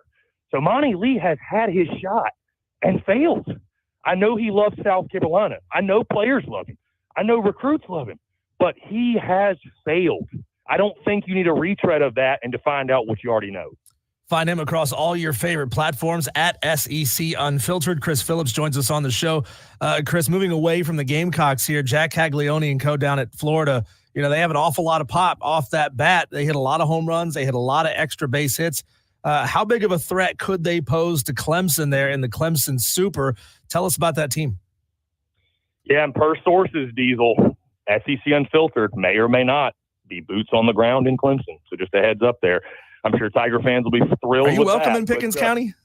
I already went last weekend. Believe it or not, I was allowed in the gates, and I was actually embraced. The folks over in Cajun Cafe invited us back this weekend. So we may or may not be gracing the stadium at Doug Kingsmore this weekend. Anyways, though, the Florida Gators, that was to me one of the surprises of the weekend, guys. Florida was a team that I had essentially sold my stock on. Listen, like LSU, we knew they had talent. It just hadn't come together. What was so ironic about their runs at the Stillwater Regional is this, it's lack of pitching depth that really did them in this season. That's why they looked so poor in the midweek. They just couldn't find guys to give them successful outings. That's exactly why they won the Stillwater Regional. Guys stepped up and pitched their tails off. Brandon Neely in that final game was electric. So we all know about Jack Caglione, guys. You know about Colby Shelton, some of the others, Tyler Shellnut, but it's really about what do they get out of their pitching staff with Liam Peterson. Obviously, Jack Caglione will probably go game 2. And then, the rest of those guys in the bullpen. And again, the depth will show itself yet again in Clemson. But I would tell Clemson fans, don't be fooled by the record. This team has as much talent as anybody out there. They can swing it with the best of them. It's all going to be about pitching for Florida. And so, guys, I expect a lot of runs this weekend at Doug Kingsmore Stadium. It's going to be warm. I'm sure the wind's going to be blowing out. The baseball flies out of that place as it is. And, Clemson better bring their sticks because Florida is going to score runs. So I think it's going to be a really, really fun weekend of baseball at Doug Kingsmore. I hear you that Florida, is not a team to look over or underestimate by any stretch. And I agree with that. But would you agree that Clemson's had I don't want to say an easy road to Omaha if they can get there, but when they're looking at the regional, Chris, didn't have to play Vandy. Vandy was down. Vandy 0-2 in the regional, and then a Florida team that was highly inconsistent through the year. It seems as if while Clemson's very, very good, it seems as if they're going to get to Omaha, they better do it this year. And I would say to your point, Cole, and I certainly, in my praise of Florida, I will not, dance around the fact that Clemson's a very good ball club. Again, we got to see them in person last weekend. The regional was manageable. There's no such thing as any easy regional. And I mean, listen, when you have Gary Gilmore and Coastal Carolina, and that High Point team was as stingy as any we saw, and you take nothing for granted, right? Arkansas fans are sitting at home wishing, they were playing this weekend. So, but Clemson's a really, really good ball club. I mean, they swing it as well as anybody. They've come along when it comes to the pitching side of things. That was kind of shaky, I know, earlier in the year.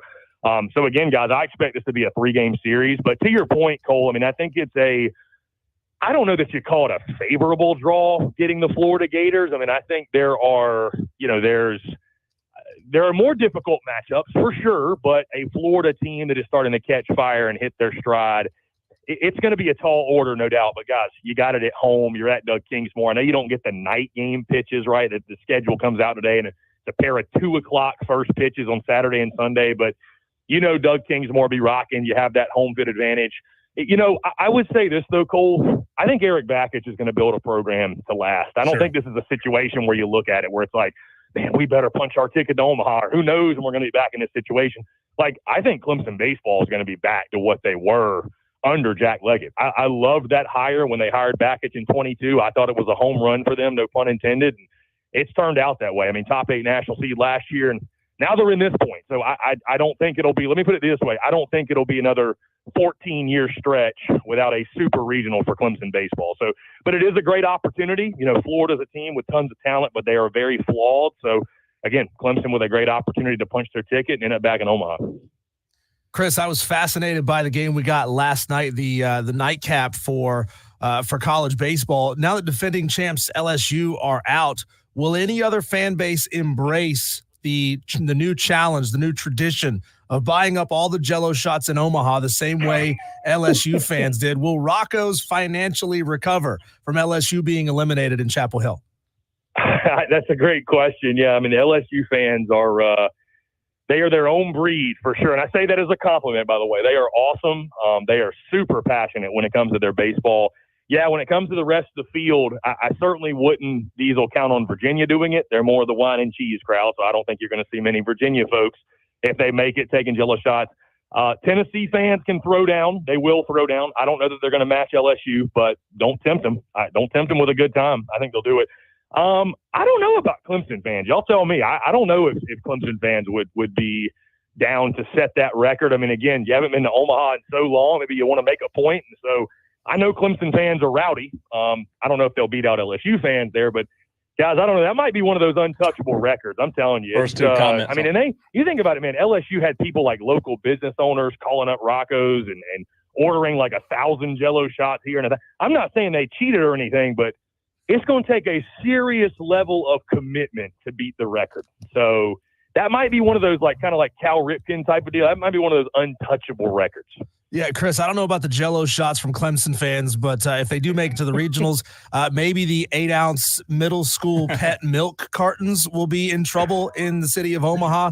I don't know that Clemson fans have it in them to buy that many Jell-O shots. Chris Phillips, SEC Unfiltered. Appreciate your time, pal. Thanks so much. Thanks, man. Diesel Cole, always a pleasure.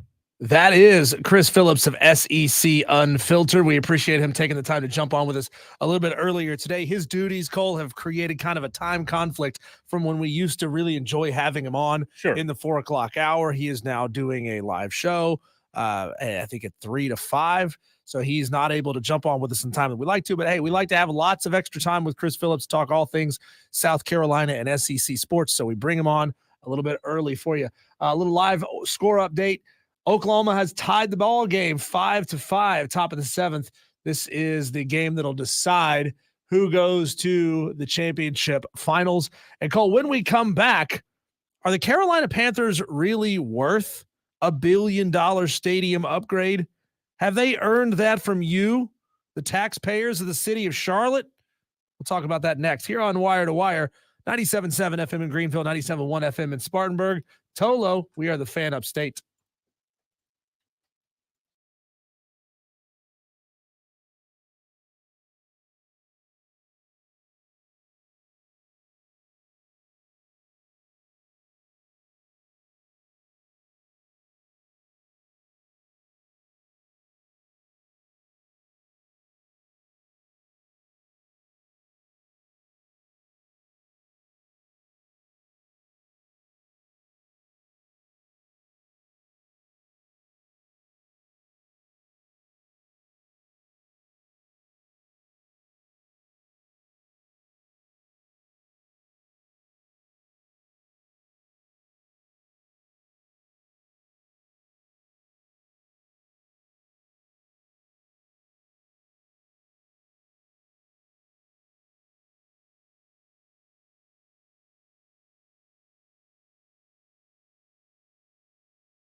Man, I am sick to my stomach for the people of Charlotte who have no choice but to help Dave Tepper pay for all these stadium renovations that they've just announced.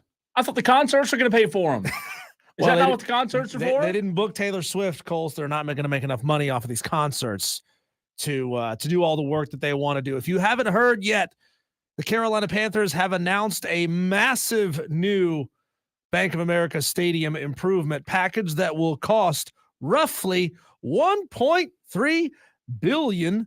Huh.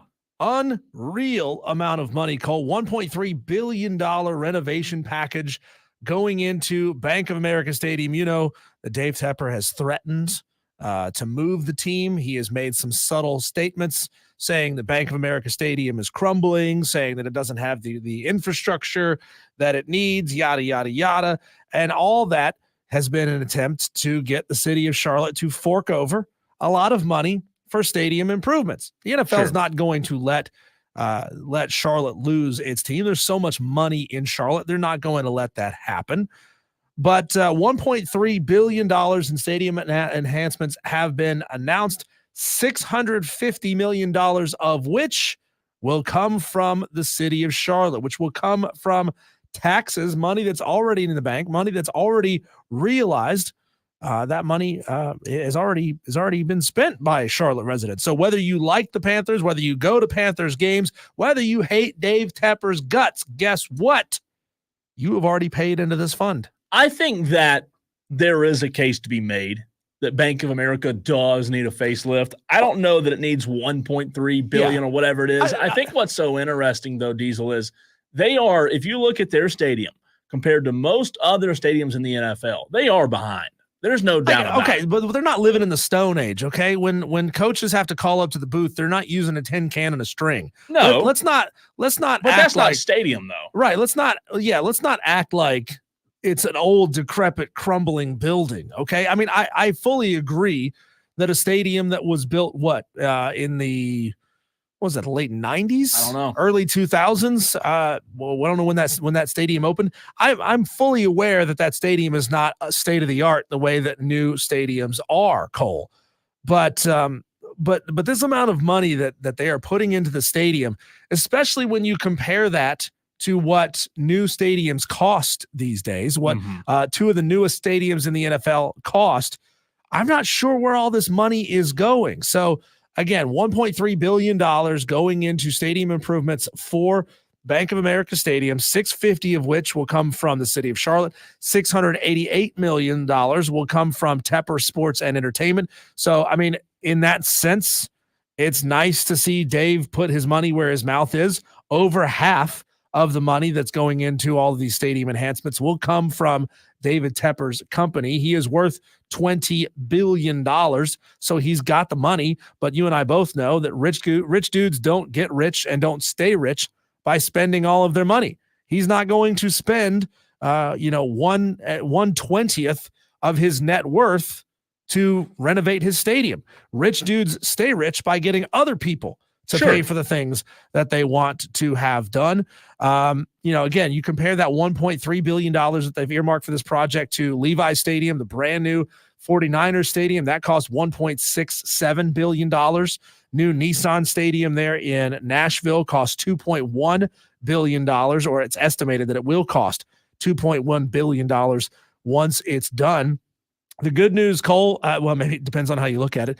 The good news or the bad news is that this deal would lock the Carolina Panthers and Charlotte FC to the city of Charlotte for 20 years. So they're not going anywhere. Yeah. You're not going to lose your team because you've just put all this money into a new stadium.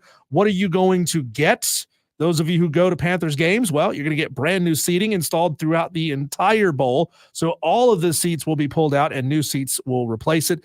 I don't know if they're going to widen them. I know that people have gotten wider since Bank of America Stadium was built. I don't know if they're going to widen the seats to accommodate our bigger butts. They are going to install premium seating. That's some standing room platforms in the upper deck. They're going to change the lighting. They're going to upgrade the restroom situation. They're going to install a brand new video board, the first one in over 10 years in that stadium, a brand new sound system and other enhancements as well. Charlotte City Council will meet over the next several weeks to discuss the project, though it is just a formality, Cole. This is already decided. It is happening. I'm mad if they took a single dime of my money and gave it to Dave Tepper, but doesn't matter. If you live in Charlotte, you've already paid for it. See, I love it. I'll play the other side here. I absolutely love it. As much as money as Charlotte has, as that area continues to boom and grow, you've got to have a stadium that's better than the one you have now. If you want to be able to bring fans in from all across North Carolina, from all across South Carolina, it better be worth a darn. Right now, my opinion, it's pretty bad. I like it. I'm all for it. Let us know what you think. 71307 is the way you can get in touch with the show. Start your text with the word fan. 5 o'clock fight next.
Panthers, says the texter, better win some freaking games. I will say freaking in place of what was there. So the number was $650 million from the city. What is that? $1 million for every fan who was there for the Atlanta game last September?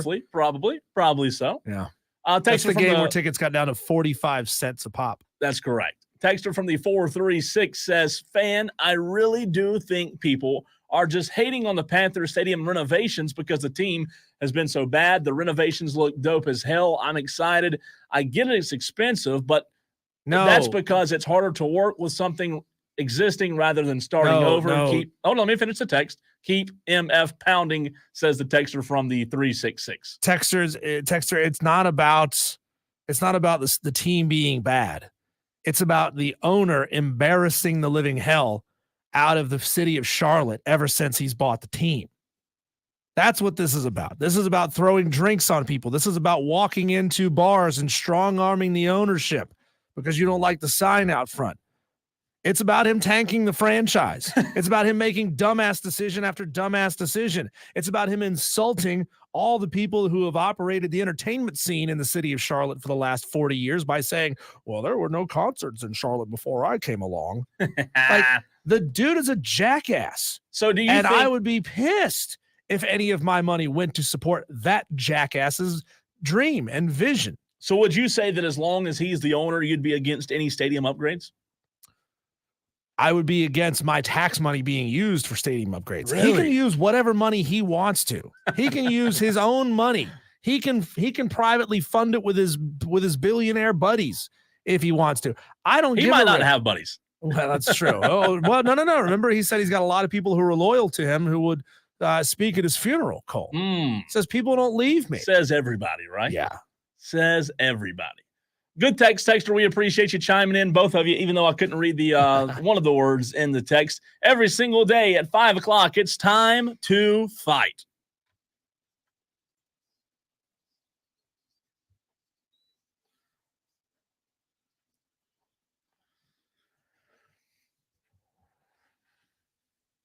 If it's your first time listening to Wire to Wire, we appreciate you doing so.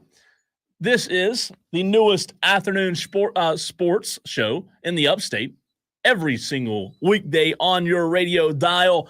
He's Diesel, I'm Cole Bryson, and at 5 o'clock every day, we have to disagree. There are 3 subjects, 3 rounds, and Diesel and I will disagree on every single round. It's your job, the Tolo, the audience, the texters, the streamers, whatever you call yourself. It's your job to decide who wins. With that being said, let's get it on, Diesel. So summer is upon us, right? Summer is here. It's going to start getting warmer and warmer. We had a nice little afternoon thunderstorm today, Diesel, right before we went on air. And I asked the question, if it's a hot day, you're working outside at home and you just need to quench your thirst. Diesel, do you go Gatorade or H2O? H2O, baby, all day. I like to keep it natural. I like to keep it clean. I like to keep it sugar-free. Really? Do you know how much sugar is in a 20-ounce bottle of Gatorade? I would assume 38 grams. 36 grams. You're close, man. That's just a wild guess on your part.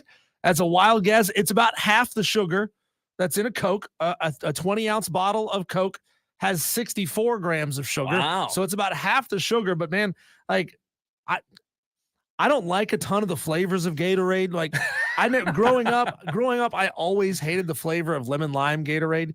The one that I always drank the most is I drank orange, which, I mean, it doesn't taste anything like actual oranges. No. To me, it was orange and it was blue. Light blue or dark blue? The sort of Carolina blue. Yeah. Like our that's fan the better upstate one. color blue. Yeah, that's the better one. Arctic Blast, I think it might have been called or something like that. But no, like I don't drink Gatorades anymore. I very, very rarely get one and drink one. I like to keep it natural and drink just pure H2O. I'm going to go Gatorade. I like the, I don't know what it is, but if it's a hot day, there's something about a Gatorade just being able to quench your thirst, man. And I'm surprised you didn't have the sound bit of water sucks. It really, really sucks. I would have thought about it. If you would have reminded me, I'd have got that for you. But I'm going Gatorade. I love the light blue, the one you were talking about. The dark blue's okay. If I have to go with a blue, I'll prefer the light, but I'll do the dark if I have to. The orange, not so much Diesel. The yellow, the green you were talking about, the lemon, what is it, lemon lime? Yeah. It's not bad. It's not bad. I don't hate it. I always thought it tasted a little too strong. It is different. But I want to be able to get that quench, man. If you have to use colors to describe a flavor, not the actual thing that flavors it, that's true. Then you know that you're not dealing with real flavors. So I don't want that artificial crap. I love the new one that's it's almost I forget the name of it. Again, to your point, I don't even know the names. I just know the colors. It's almost like a clear white. I know that's contradictory, but it's a white pasty look. It might be the Arctic Freeze, but man, hey, to your point though, there is sugar-free Gatorade. You can drink sugar-free. There's zero. Yeah, but Zero. It's not. Well, there's no sugar in it, but they sweeten it with something else instead. It's probably worse for you than the sugar. Rob Brown from the Rob Brown Show chimes in and says, "Just hit him." Talking about Diesel with the Gatorade Zero and put this thing to bed. Rob Brown's going Gatorade Zero. Citrus Cooler, says a texter. I'll have to look into that one. All right, who do you side with round one? Hot day. You got to quench your thirst. Diesel says he's going water. I say Gatorade all day long. Diesel round two. This is an interesting one, and I want to see how we differ. You had an interesting driving experience yesterday. Tell us what happened. Yeah, yesterday I'm on my way here to the station, and I'm over by Frankie's Fun Park on Miller Road, coming towards the radio station, and out of one of the side streets, Cole, pops somebody driving a quad, like a four-wheeler, an ATV. Which, I don't know if you're aware of this. First of all, they're illegal to drive on the roads because they have no turn signals and they have no license plates. No. So they are illegal to drive on the road. But I'm like, you know what? It's not really my business. It's not my concern. Like, you shouldn't be doing it, but whatever. So as soon as I catch up, because the quad can't go very fast and I'm doing 40 miles an hour, the driver turns around and looks at me and then pulls off the road halfway to let me go past. As I pass, Cole, I see a woman, probably like 27, 28 years old, who's driving this quad with one hand on the steering wheel. No, what? The other hand holding a cell phone. Oh, and man. There is a 6 or 7-year-old child in between her knees on this ATV. The child was at least wearing a helmet, so I give this dumbass at least a little benefit of the doubt because they put a helmet on the child. Sure. But you're driving an illegal vehicle on the road dangerously, one-handed with a cell phone in your hand. You're talking while driving. You have a child on your vehicle. I asked the question, Cole, should I have called the police or should I have minded my own business? And I'll tell you what I did, and I'll let you argue why I should have done the other thing, okay? I minded my business. Wow, this driver, look at you. Yeah, this driver pulled into the Red Robin gas station over here on the corner. I mean, I could have easily called the cops and say, hey, this is happening right now. You have a chance to go get this lady right now because she's doing something extremely stupid with a child on this vehicle. But I didn't do it. I minded my own business because I assumed that the Tolos would say, Diesel, mind your business. So I did that. I minded my own business. Why would you have called the cops? Well, I would have probably, listen, it's not a good thing, but I do have a little bit of road rage. So I would have probably been very upset with it, especially if they were like slowing me down from getting somewhere because I drive selfishly all the time. ATV could probably only do what, 20, maybe 25? Yeah, maybe a new Tops. one, maybe 30. But my question to you is, number one, to answer your question, I would go, I'd probably call Star HP. Which is Highway Patrol, if you don't know. Probably would have done it just to let them know, hey, come get this bozo, right? Maybe it wasn't the right thing to do because it wasn't pertaining to me, but I'd have probably called her out on her stupidity. My question, though, and this could get really fun. Texters, Tolos, that stands for turn it on, leave it on. If you had to guess where Diesel was in the upstate, Diesel's not going to tell you yet, but what town do you think you would be most likely to see a lady on a four-wheeler on a main road with a child, one hand on the phone, right? One hand on the wheel or the turn. Yeah, handlebars. The handlebars, and a child with a helmet in the front seat. I automatically think, was this in Chesney, South Carolina? Was this in Cowpens? Like, where was this at? Because that blows my mind that it was on a main road like that. I don't know the last time I've seen an ATV on a main road. Yeah, I mean, it would make sense if you're out in the sticks, right? If you're out in the cut and you got people, riding from farm to farm, or they got land on one side of the road, but they live on, it's fine to see it there, but to see it, I already revealed where it was because I gave the description on my earlier. Gotcha. It happened right here in Greenville, right? Gotcha. But I asked the Tolos on Twitter yesterday, 88% said I should have called the cops. Oh, wow, 88%. Which blows me away because, I mean, I have a hard time, tracking where I think people's minds are going to be on this kind of stuff. I was like, overwhelmingly, people are going to tell me to mind my own business. Texter said, did that happen in Pumpkin Town? Another texter says, what about Marietta? Some good texts coming in on the text line. So let us know who you side with on that one. It's time for round 3. All right, Diesel. We've talked a lot of South Carolina Gamecocks lately. South Carolina has named Monty Lee as their interim head coach. You got to have a coach right now with the recruiting and all of the transfer portals. You got to have somebody. Monty Lee was on staff. They named him interim. We don't know if they'll name him the head coach or not. But when it comes to a big job, a big SEC job like a South Carolina, do you think Monty Lee deserves a big-time SEC job like South Carolina? Absolutely not. Absolutely not. Yesterday we had audio, or we had some tweets from different players and recruits. They all love Monty Lee, and that might be why they take a serious look at him. But he can do all of those things and still make all of those players happy as an assistant coach. There's nothing that says the new hire would have to keep Monty Lee on. They probably wouldn't, right? But Monty Lee failed at Clemson. He needs some time to rehab his image as a head coach. How old is Monty Lee, you think? Late 50s? I'm going to guess 40. 40s? I'm going to guess. 48. Let me look it up. So he's got time. If he wants to be an SEC head coach, if that's what he wants to do with his life, he's got time to go be a head coach at a Sunbelt school, at an American athletic school, sort of rehab his image. If he can do that, then he would deserve another shot at coaching at the highest level. But given his current body of work and how he failed at Clemson, I don't think he's earned that shot. Texter says, I'll get to that text in a second. I said 48. He's 47. Okay, there you go. He's still young enough. Yeah.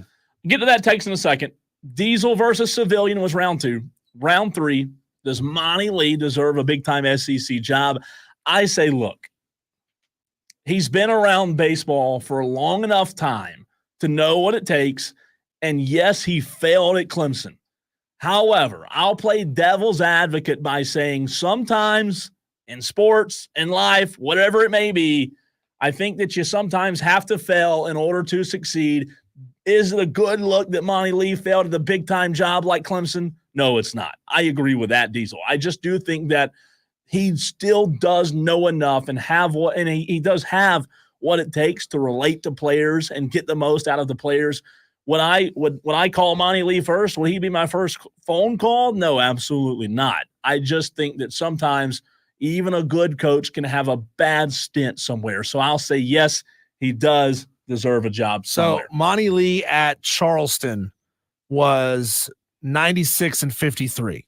Okay. That was when they were in the Southern Conference. He was 36 and 9 when they moved over to the Colonial Athletic. Pretty good. Which is pretty good. What, one season? Yeah, it's 2 seasons. 36 and 9 in 2 seasons. Gotcha. At Clemson, he was 242 and 136. So a 640 win percentage, which still is not bad. He just couldn't do it in the postseason. Plus 500 in conference. He was well above 500 in overall play. So let's not talk about Monty Lee like he was a terrible head coach, right? He just didn't get it done in the postseason. And Clemson was in that position where they were it's kind of like a Mark Richt position for Georgia, right? They expected to be able to get beyond that, and they never could. Mm-hmm. So regardless of the fact, though, I mean, to make your point for you, not to give you any help and do you any favors, the players love him. And if you want to keep the players in Columbia that you have, if you feel like that's the team that can win you a lot of baseball games, then you may have to take a serious look because, again, the players love him. But I don't think you can let the 17 to 22-year-olds on your roster, make that decision. If I you're Ray agree. Tanner, you have to. I think you have to do your due diligence, and if you just can't get the guys that you want, maybe Monty Lee. But again, I think he needs to go prove it somewhere else for a little while. I mean, Chad Holbrook, I don't know how old he is at this point, but I mean, he's proving it at College of Charleston, and he should have been in the postseason this year. But you gotta rehab that image somewhere else. All right, if you would like to suggest a fight topic to Diesel and I, you can do so. Here's how.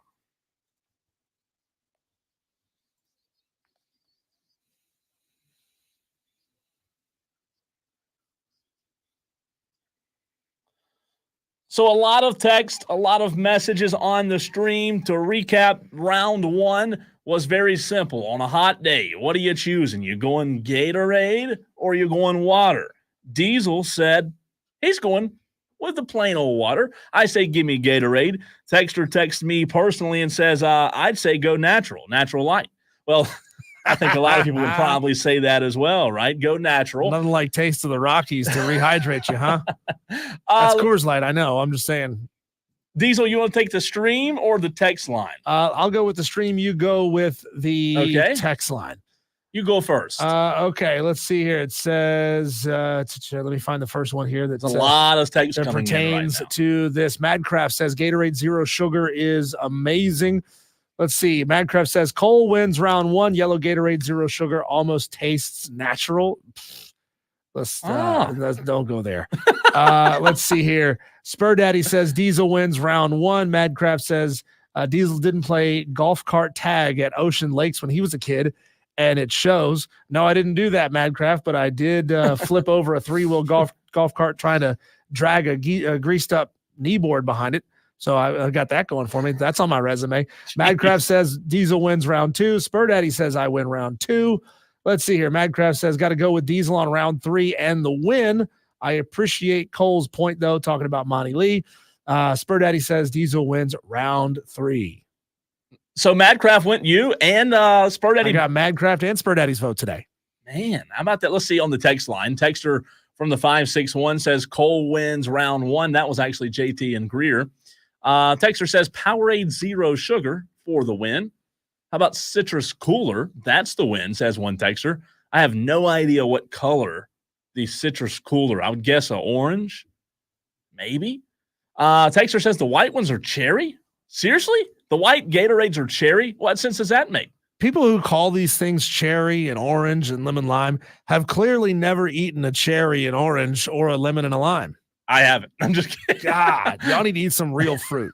There was one text here. Let's see. I was trying to find I was earlier describing the color, right, of the white Gatorade.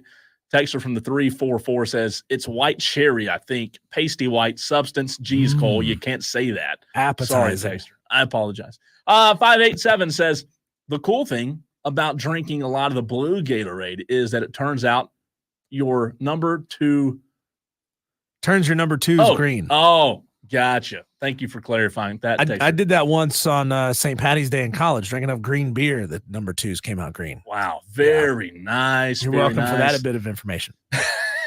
Texter says Cole wins round two. Stupidity needs to be checked from time to time. Diesel wins round two, says JT and Greer. From the 443 says Landon Powell as head coach, Monty Lee on staff. That would be the perfect world. I mean, that's not a terrible option right there. I mean, you get somebody who's got Division I ACC experience. I just think it'd be the other way around. You think so? I think it'd be Monty as the head coach. Would Landon leave North Greenville to be an assistant coach? It's a great question. I had that conversation with someone yesterday. If it were the hitting coach, Diesel, and there were some conversations about, hey, you can be the next guy, I think you would, but again, an assistant is not the same as the head. I don't know. It's a great question. Maybe he doesn't. Texter from the 344 says Cole for the win today. JT and Greer says Diesel wins round three. So you also got JT and Greer on your side. Diesel. G says, who cares about the Panthers? Texter says, this from the 850. Lee can't do it in the postseason.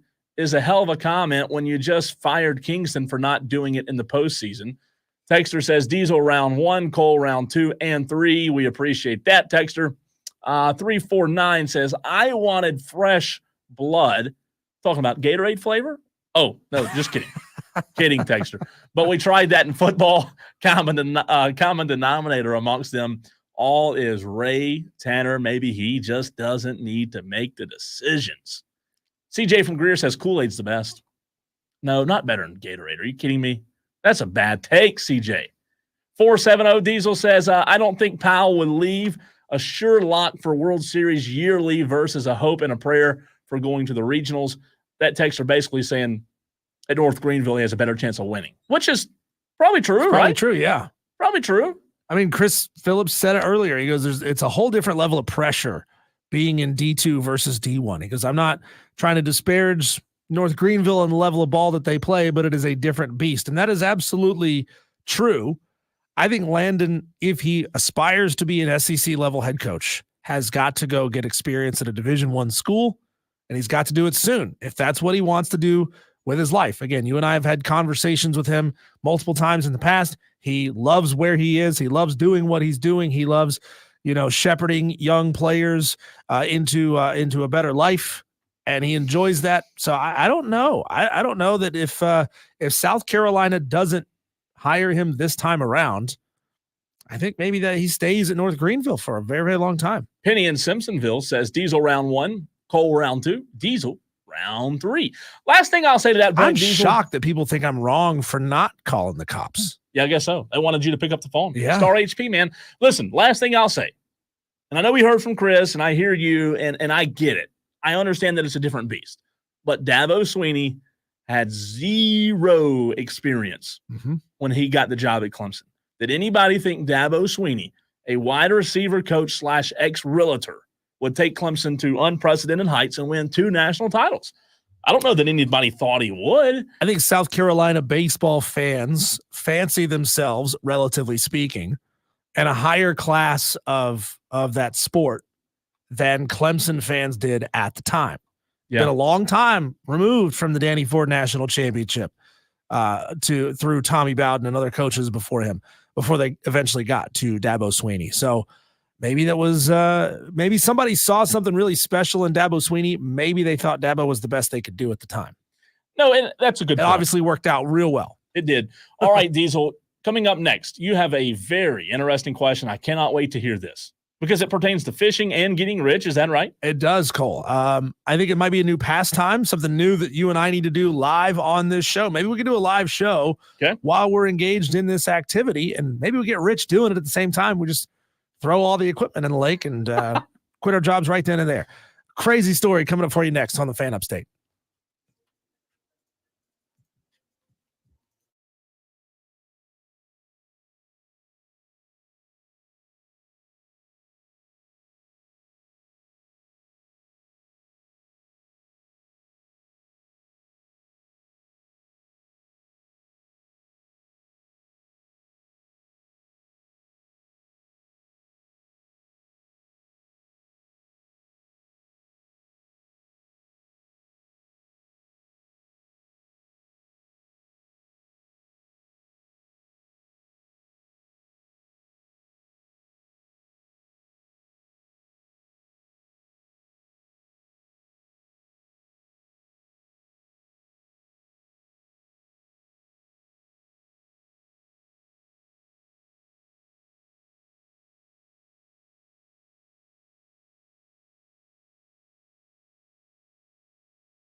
Cole, before any of our smart ass Tolo listeners jump in on this segment and say things like, you guys need to get back to sports.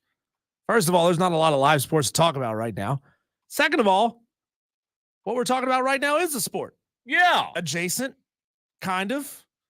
There's all different kinds, Cole, of fishing, right? There's deep sea fishing.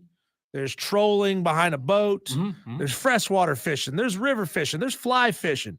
I mean, You hell, sound there's like even Bubba right now. there's even dynamite fit, right? There's dynamite fishing. Fraud shrimp. There's people who drop an electric probe down in the water and zap the fish. Yeah. Well, Cole, there's a new craze that's sweeping the nation called magnet fishing. I'll be very frank. This is my first time hearing about You never it. heard of magnet fishing? No. Well, the thing is, when you're magnet fishing, Cole, you're not actually fishing for fish. Okay. You're fishing for magnetic items that are stuck at the bottom of the body of water. Oh, so this is the guy walking along the beach with the Well, no, this is far less nerdy than that. Okay, this is instead of being a nerd out there with your white zinc on your nose and your visor and your little high socks and the thing goes beep beep beep. You're in a boat. Why don't I forget and what that's you've called? got a metal detector. Yeah, you've got a big old magnet hung on a rope, and you just lower it down in the body of water and see what you come up with. Right. So the story, Cole, comes out of New York City. And it involves two people who during the pandemic got real bored, right? They didn't have anything to do. So they took up a hobby called magnet fishing. Magnet fishing. Yeah, and there's bodies of water all over New York City. I mean, there's the East River, there's the Hudson River, there's the oceans, there's all kinds of bodies of water all over New York City. The first thing that pops in my head is thank God bodies aren't magnetic, right? In New York City. Well, about that. No.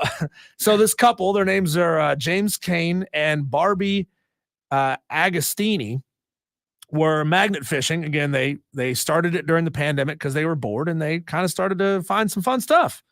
Well, they found a safe, Cole, and they said, well, it's not the first time they'd ever found a safe. They've found safes before. Most of the time, they're empty. Yeah. You know, people steal a safe. They break into it, they steal the contents, and they chuck the safe in the river so that nobody can find it. Smart thing to do. Well, recently, James and Barbie found a safe that had not been opened, but inside were huge stacks of cash, still wrapped neatly in bundles, just like you'd see it in the movie, right? You know, when you see the movie and they've got stacks of $100,000, it's all $100 bills, and they wrap it in that nice little paper thing, and it looks fantastic. So they found this, and they were like, wow, this is incredible. We found a safe full of cash. Well, the problem is the safe wasn't exactly waterproof. The plastic that the money was wrapped in wasn't exactly waterproof either. The money inside, sadly, was destroyed. But they found this thing. They were really excited about it. You never know, though, if this is evidence of a crime. So they called the police to avoid any legal trouble over what they had found. The safe side owners couldn't be identified because it was probably stolen. Tried to break into it. They couldn't get into it. So they just chucked it into the river. Well, police said since we can't identify it and since the contents are basically trash anyway, they just let them keep whatever they found. So they might be able, Cole, based on the photos attached to the article, they might be able to salvage a few of the bills in this thing, but I doubt it. When you say the bills are unsalvageable, I'm imagining in my head just taking a sheet of paper and dunking it in water. Yeah, like they get discolored. They got waterlogged. Obviously, color's who knows? gone. I mean, they were modern, like new looking $100 bills. Okay. So yeah, the first thing I'd be doing is thinking, how can I dry these out? Yeah, I don't know. I don't know when the last time. I don't know when they switched to the modern $100 bills. I mean, I don't typically carry a lot of $100 bills. I don't know about you. They make $100 bills. Yeah, they do. In a $100 bill, the largest currency that we make in this country, I don't think we make anything larger than that. But yeah, I mean, like from the photo, it looked like there might have been a few bills that were salvageable. The rest had kind of turned into black mush at that point. It had, fish duty and mud and stuff all get all over it. Yeah. So, I mean, they might have been able to get a couple of bills out of this, but the guy calls it poor man's treasure hunting. They said they've done this all over New York City. They've found multiple safes. Wow. Most of the time, the safes are empty or the contents inside are destroyed by being waterlogged and soaked for a long time. He said they found a World War II era grenade, which, it can't be used. I mean, I don't know if I'd want to pull the pin and find out. I mean, I assume I'll throw it back in the water. Yeah, I assume after it's been in the water for like 80 years that it's not usable anymore, but still, that's pretty cool. They said they found 6 or 7 guns. That's what I was going to say. Dating back to the 19th century. So you got 1800 model guns being found at the bottom of this lake. So they found some pretty cool stuff. That'd be the most intriguing thing for me. I mean, I love the unknown of it. I mean, I'd love to be able to go and see what but the sad thing is, the scary thing is there's probably a lot more guns than you think, right? That you pull up and somebody's done something with and tossed over a bridge somewhere. I'm all for it. Saturday night special sitting at the bottom of the lake. Now, here's what I couldn't do.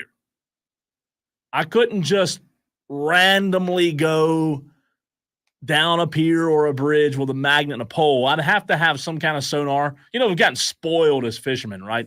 Used to you sat and you waited. They're not biting today. Now you go to where them. you thought, like back then you had to try to outsmart the fish, right? Sure. Like that largemouth bass like sitting up on a down tree, so I'm going to throw my lure at the down tree. Now you just drop the live scope and look. If they're not there, you leave, right? Right. So if I could know that there's maybe some boxes down here or 3 or 4 9mm or an AK-47, that looks like an AK-47 on that sonar over there, maybe I'm for it. But what are they doing these off of? Are they doing this from land or boat? Does it say in New York? It doesn't say, but I assume they're on a boat. That's wild. I mean, you could do it from the pier, but I mean, just be quick. Yeah, but then again, Cole, it's just like anywhere else. You go to a lake, a public lake to fish. Everybody's going to fish off the pier who doesn't have a boat. So if you want to get to places where people can't get to, you get a boat. You go out there on a boat.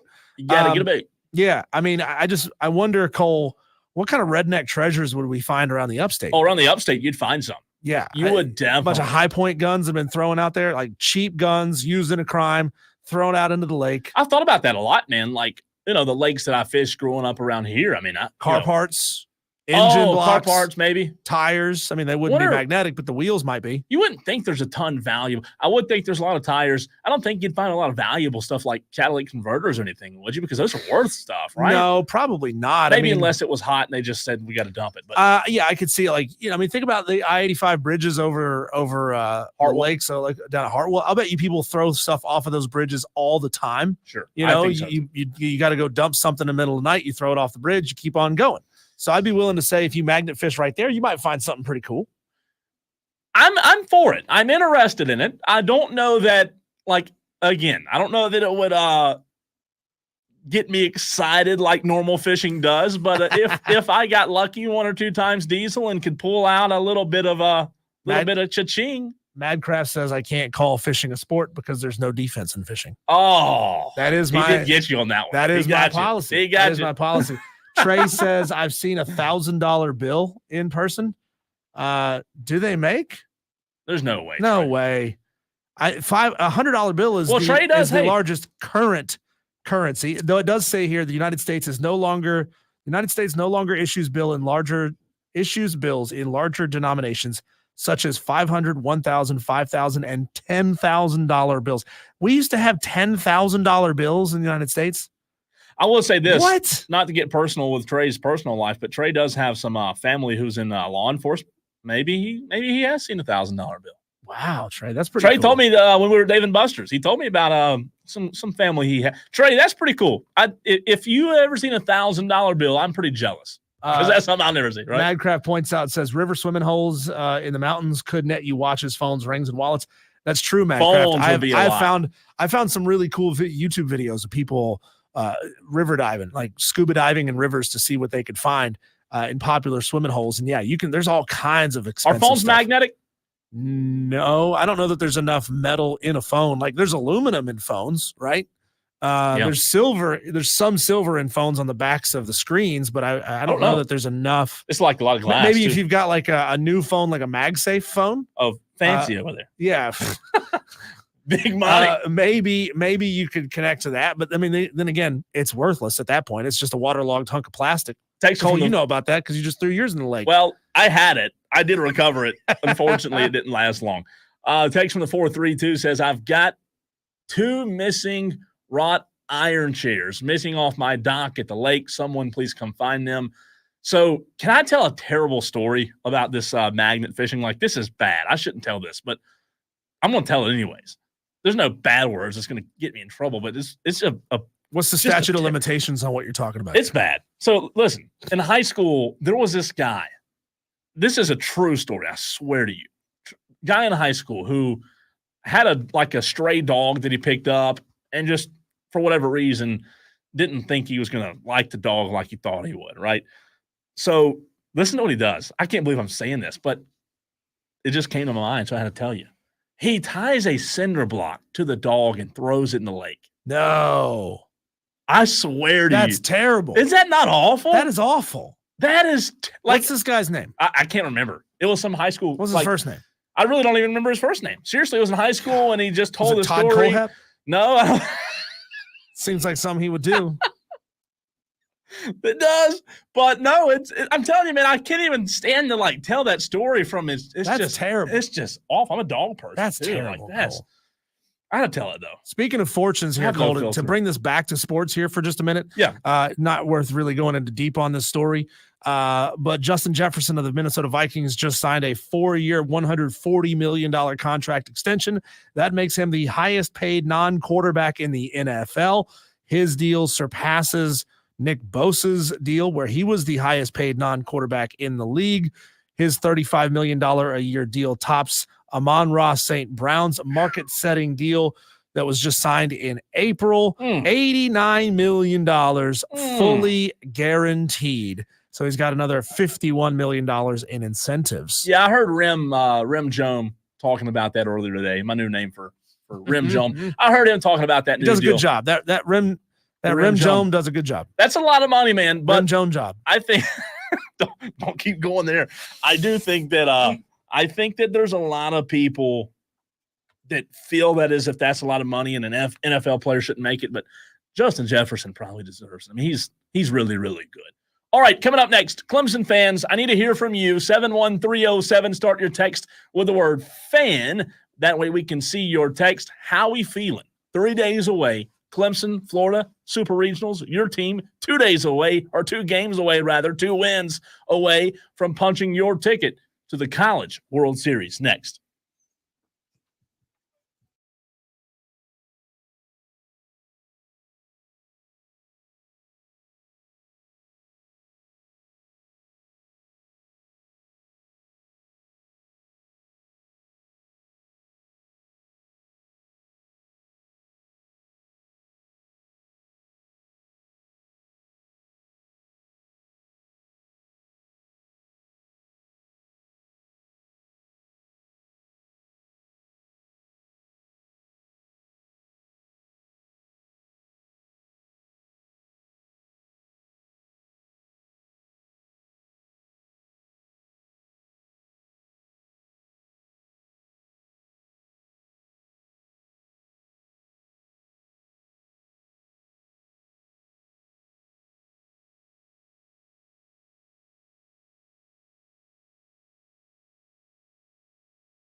Wire to Wire. He's Diesel. I'm Cole Bryson.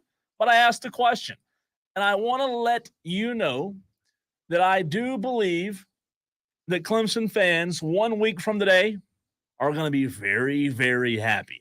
I really do. I think they have a good shot.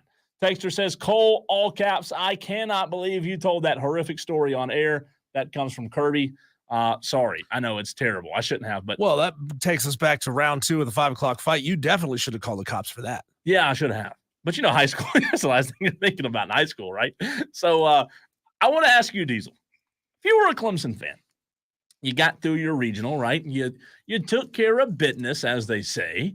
You have Florida, a team who we've talked about a lot already this week and will continue to do so.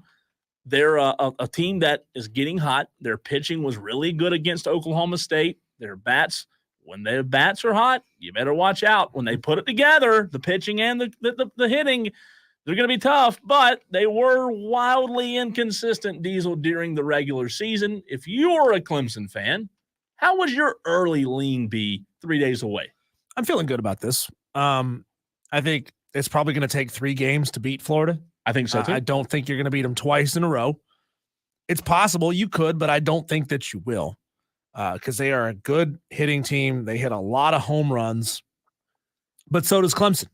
I mean, well, let me rephrase that. Clemson doesn't hit as many home runs as Florida does, but they hit a lot of extra base hits, and Clemson can run on this Florida team. Florida's given up a lot of stolen bases this year. So, and I know that I know that Eric Bakich and company know that down there. If they don't, there you go. Scouting report. Thanks for listening to the Fan Upstate.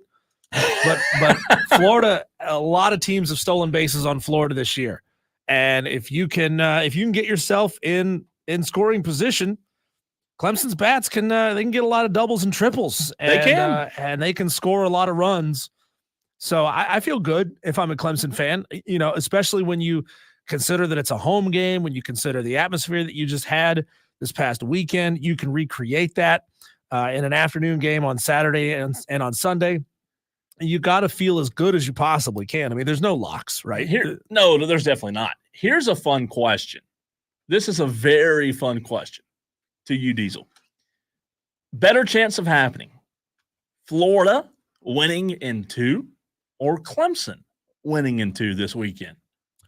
Clemson winning in 2. Really? Yeah. You think there's a better shot of Clemson taking care of business and not even allowing the Gators to win a game? So I guess that begs the question. Clemson's the better team here. Clemson's the better team, and I believe most people feel that way. Am I wrong there? I mean, does anybody have any pushback? Texters, Tolos, any pushback that Clemson's not the better team?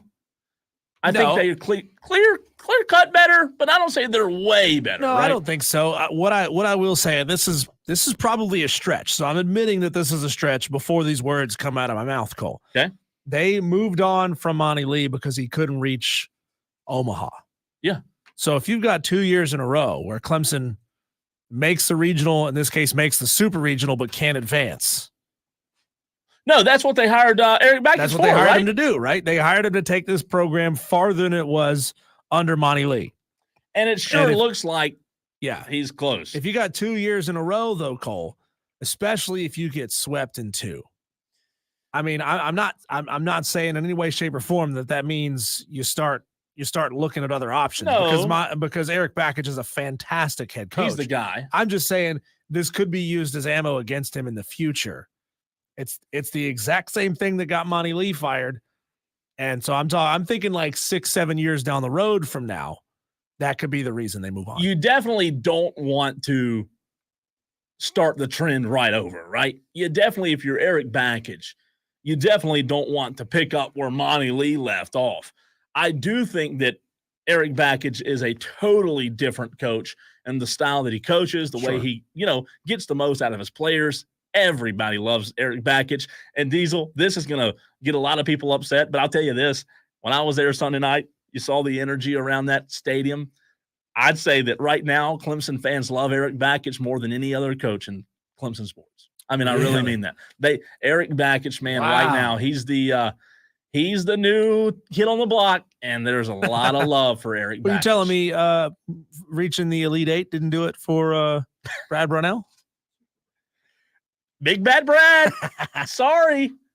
I mean, listen, he gained a lot of respect. There's no doubt. But there's just something about that. The Eric Backus and the way he's leading this program, man, you go there in person, is something about energy, positivity, sold out crowds. Yep. I mean, we were talking just last year, Cole, that Clemson couldn't fill that place up. Clemson softball was packing out their stadium. What's going on with the baseball program? But, man, that has absolutely changed. When we come back, you and I had a wide-ranging conversation with Chris Phillips of SEC Unfiltered. Sure, we spent a good deal of time talking about the head coaching position and search there at South Carolina, but we also talked other SEC teams as they are in the super regional round. We'll get to that next here on the Fan Upstate.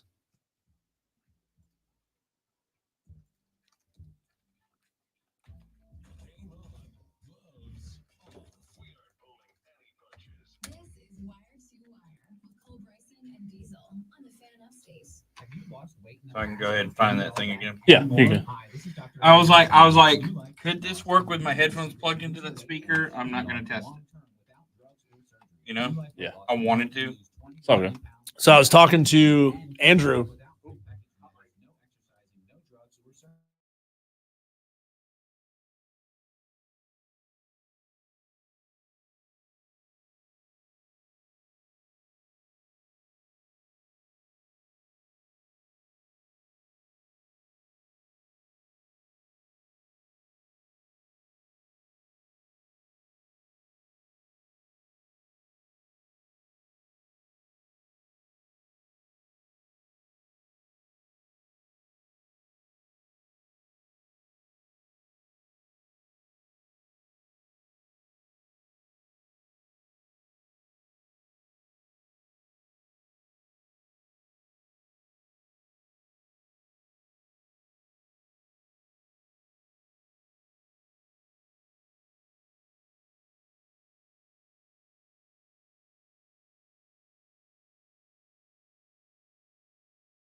Insights into our key markets, appliances, HVAC, and outdoor power equipment, and did so both on time and on budget.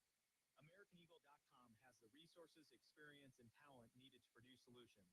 Our new technology platform, developed by AmericanEagle.com, has produced tremendous results with higher traffic, conversion, engagement, and online revenue.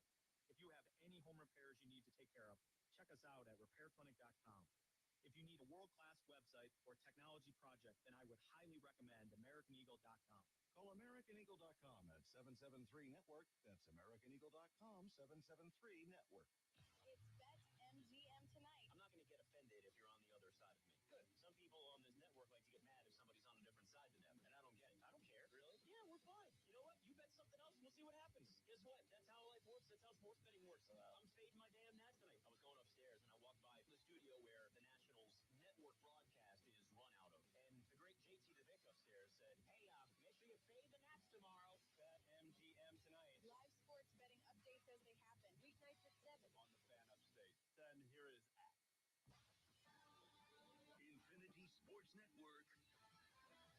Sports Flash. Well, the Lakers may have found their next coach, and it's a name they've been linked to for a while. The Athletic reporting they're zeroing in on broadcaster J.J. Redick, who is about to call the NBA final. Christian McCaffrey set the market once and does so again, this time with the 49ers, signing a 2-year extension worth $19 million annually. Brandon Ayuk hoping to get a new deal from the Niners, and in the meantime, he's holding out, missing the first day of mandatory minicamp. And the Cowboys began today without C.D. Lamb as the wide receiver, also absent, looking for a new deal. The Yankees have been the best team in the American League and host the Twins tonight. They have bounced back from last year's disappointment, and then Vinny Lee, tonight's starter, Luis Gil, provided a spark, going 7-1 so far. He was the rookie and pitcher of the month for the month of May. And then there's the offense led by Aaron Judge, and Juan Soto has been nothing short of spectacular since coming to the Bronx. The Yankees have won their last 5. The Phillies have an identical 42-19 record to the Yankees from last night's win over the Brewers, and go for back-to-back wins tonight after ending Milwaukee's 5-game winning streak last night. And Seth Lugo goes for a Major League leading 10th win. He takes the mound with the Royals, taking on the Guardians in Cleveland. I'm Rich Eck. Hey, sports fans, Andrew Perloff here on the Infinity Sports Network. Check us out 24/7 on SiriusXM Channel 158.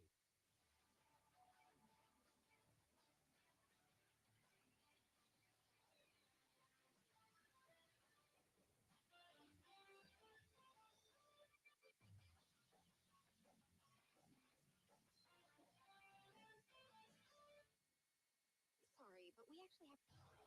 Your morning jolt of sports. It's the Rob Brown Show. He had the interception that he threw over to the sideline. That defensive back came the hell out of nowhere. They broke down that play a couple ways. It was right there. It was a sideline. You cannot really hide too much in the sideline. If that ball is elevated 6 inches, it's a remarkable throw. You get what you did there. No, I do. You're thinking if he was 6 inches taller, as if the height of a quarterback determines the trajectory. In my head, I hear my voice going, if he was 6 inches taller. But that's not how throwing a football works. Well, it does if he's taller. Everybody wants to talk Stroud and Richardson, and you should. Those guys are impressive. But as I've said, you're also seeing them, I think, play about as close to their ceiling as they're going to get. They're close to their ceiling. I don't think Bryce Young is. Close to the ceiling. You keep doing it. It's not me. Damn it, I hate that was funny. Don't hit snooze. Hit play. The Rob Brown Show. Now morning 6 to 10 on the Fan. The Fan Upstate. Wire to wire with Diesel and Cole Bryson. Turn on, leave on. You know, Brad Brownell and Dabo Sweeney very well could share the same beliefs. They may not. But Brad Brownell is using Portal. He's using NIL. He has downloaded apps on the phone. He uses FaceTime.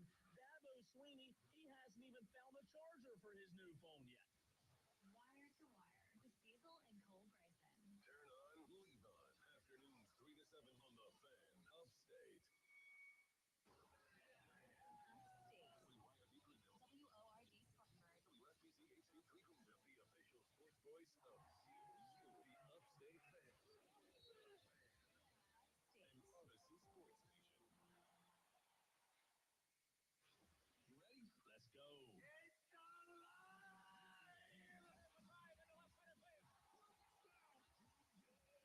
Let's go. Welcome back into Wire to Wire. He's Diesel. I'm Cole Bryson. Appreciate you joining us this afternoon right here on the Fan Upstate. Want to bring in Chris Phillips of SEC Unfiltered. Chris joins us a good bit on the program.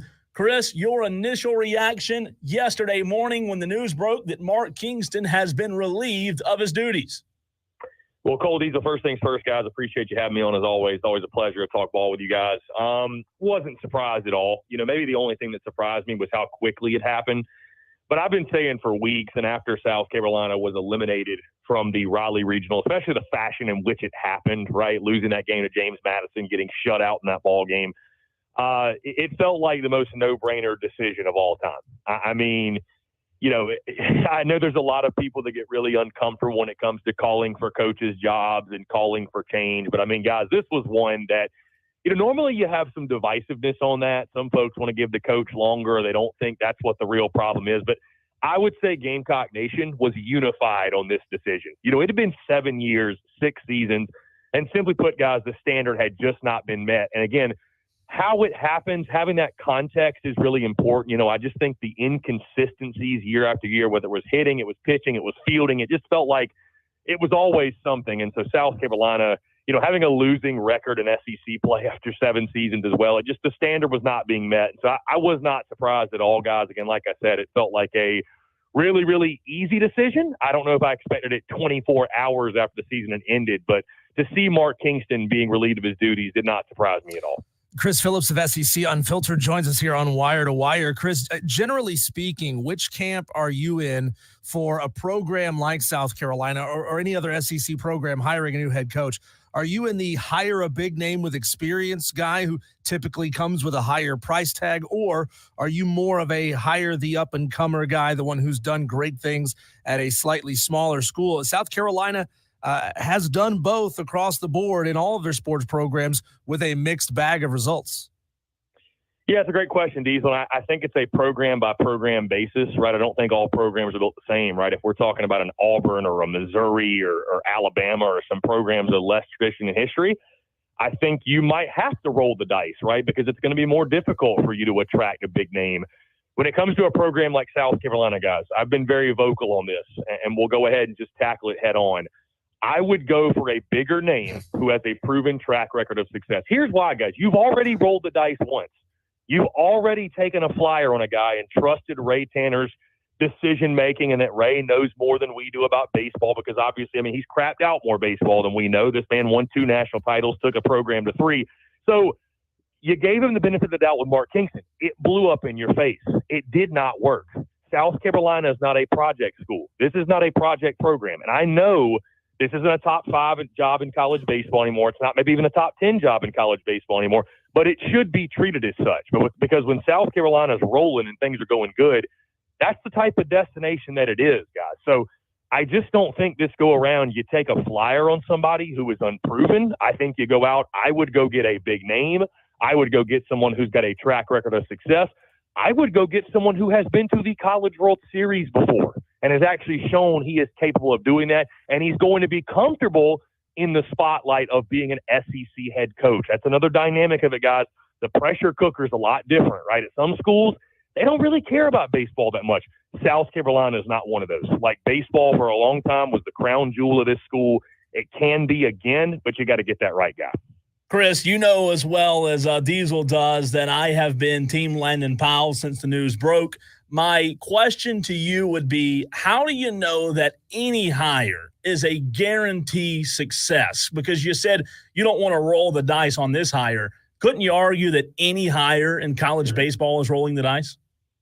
There is risk associated, Cole, to your point, with every new coach. There's no such thing as the sure thing, right?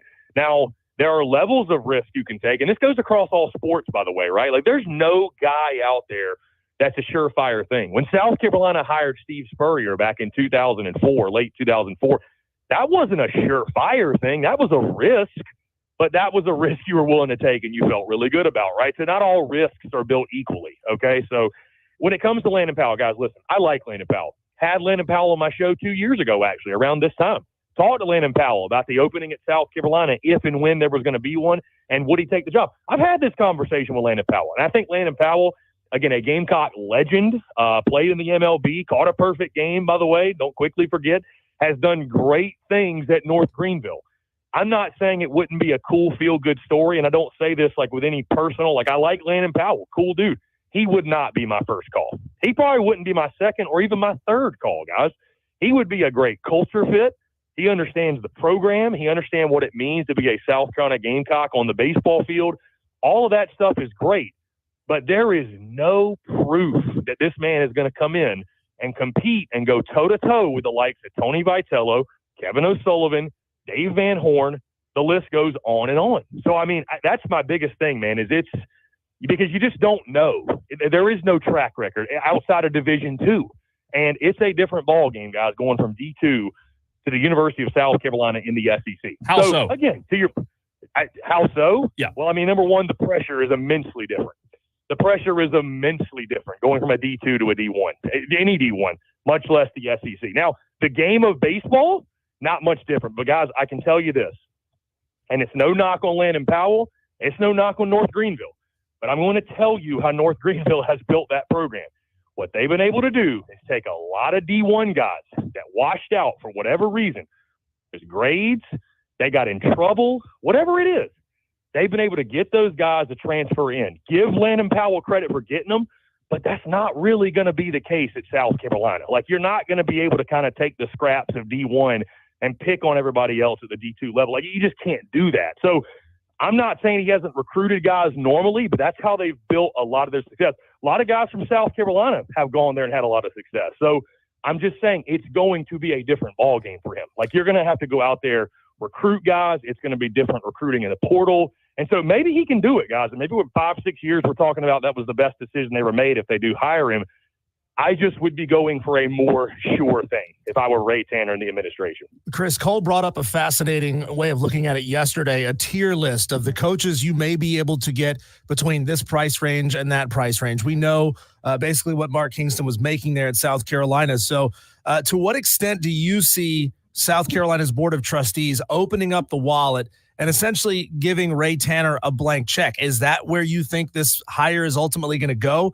Go get the best guy you can possibly get regardless of how much it costs? Or do you see them saying, all right, you got to stick between the $750,000 and $1 million a year mark, the $1 million to $1.5 million mark? Where do you see this going? Diesel, I say this respectfully. I don't know that South Carolina is a program, no matter the hire, no matter the school, or no matter the sport, I should say. I don't see South Carolina as here's a blank check and write whatever number you want on a type of university. I just don't know that they have that kind of coin. If they do, I'm not familiar with it, right? Like, we've just never seen that before. So here's the thing, though. The University of South Carolina should be paying their head baseball coach more than $750,000 a year. That, to me, is crazy. And that, to me, is you don't want to compete, because no coach worth a darn in this league is making $750K a year.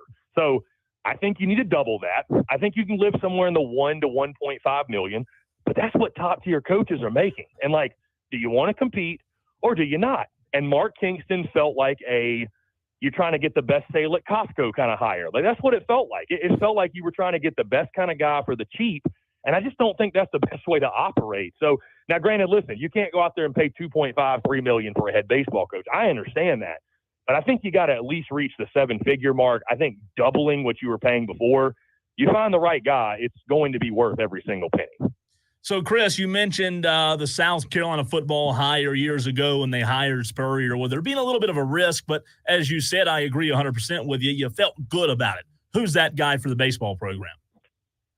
I think you look at a guy first like Cliff Godwin. Maybe it's a long shot, but you do give him a call. And maybe, East Carolina just got eliminated. I know he wanted to make Omaha with the Pirates, and I thought it was going to be this year for them, but maybe a guy who's got an itch to get back in the SEC. Guys, I've heard before that Ole Miss was his dream job, and so he may be looking at that situation down there and saying, you know what, Mike Bianco could be on the way out next year. Maybe he holds off for that one. I think a Dan McDonnell over at Louisville is another guy who, again, the situation at Louisville, they haven't been great lately, but if you look a little bit deeper, they've got some issues with their athletics department. I think the big thing with him that I've read up on is embracing NIL, which that's a scary thing because we're seeing what's happening with Clemson football. And if you're not embracing NIL, things can get away from you rather quickly.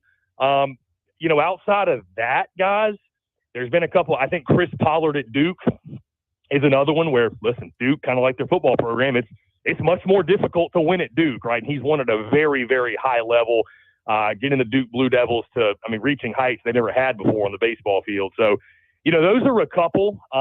Is there a Steve Spurrier caliber kind of guy? Guys, we're talking about you'd probably have to go out there and hire like a Dave Van Horn. That's just not happening. You're not doing that. Even like I said on my show that maybe you call Tony Vitello, and I more so meant that as like that should be the approach South kind of has from the standpoint of they should be trying to compete and get the very best guy.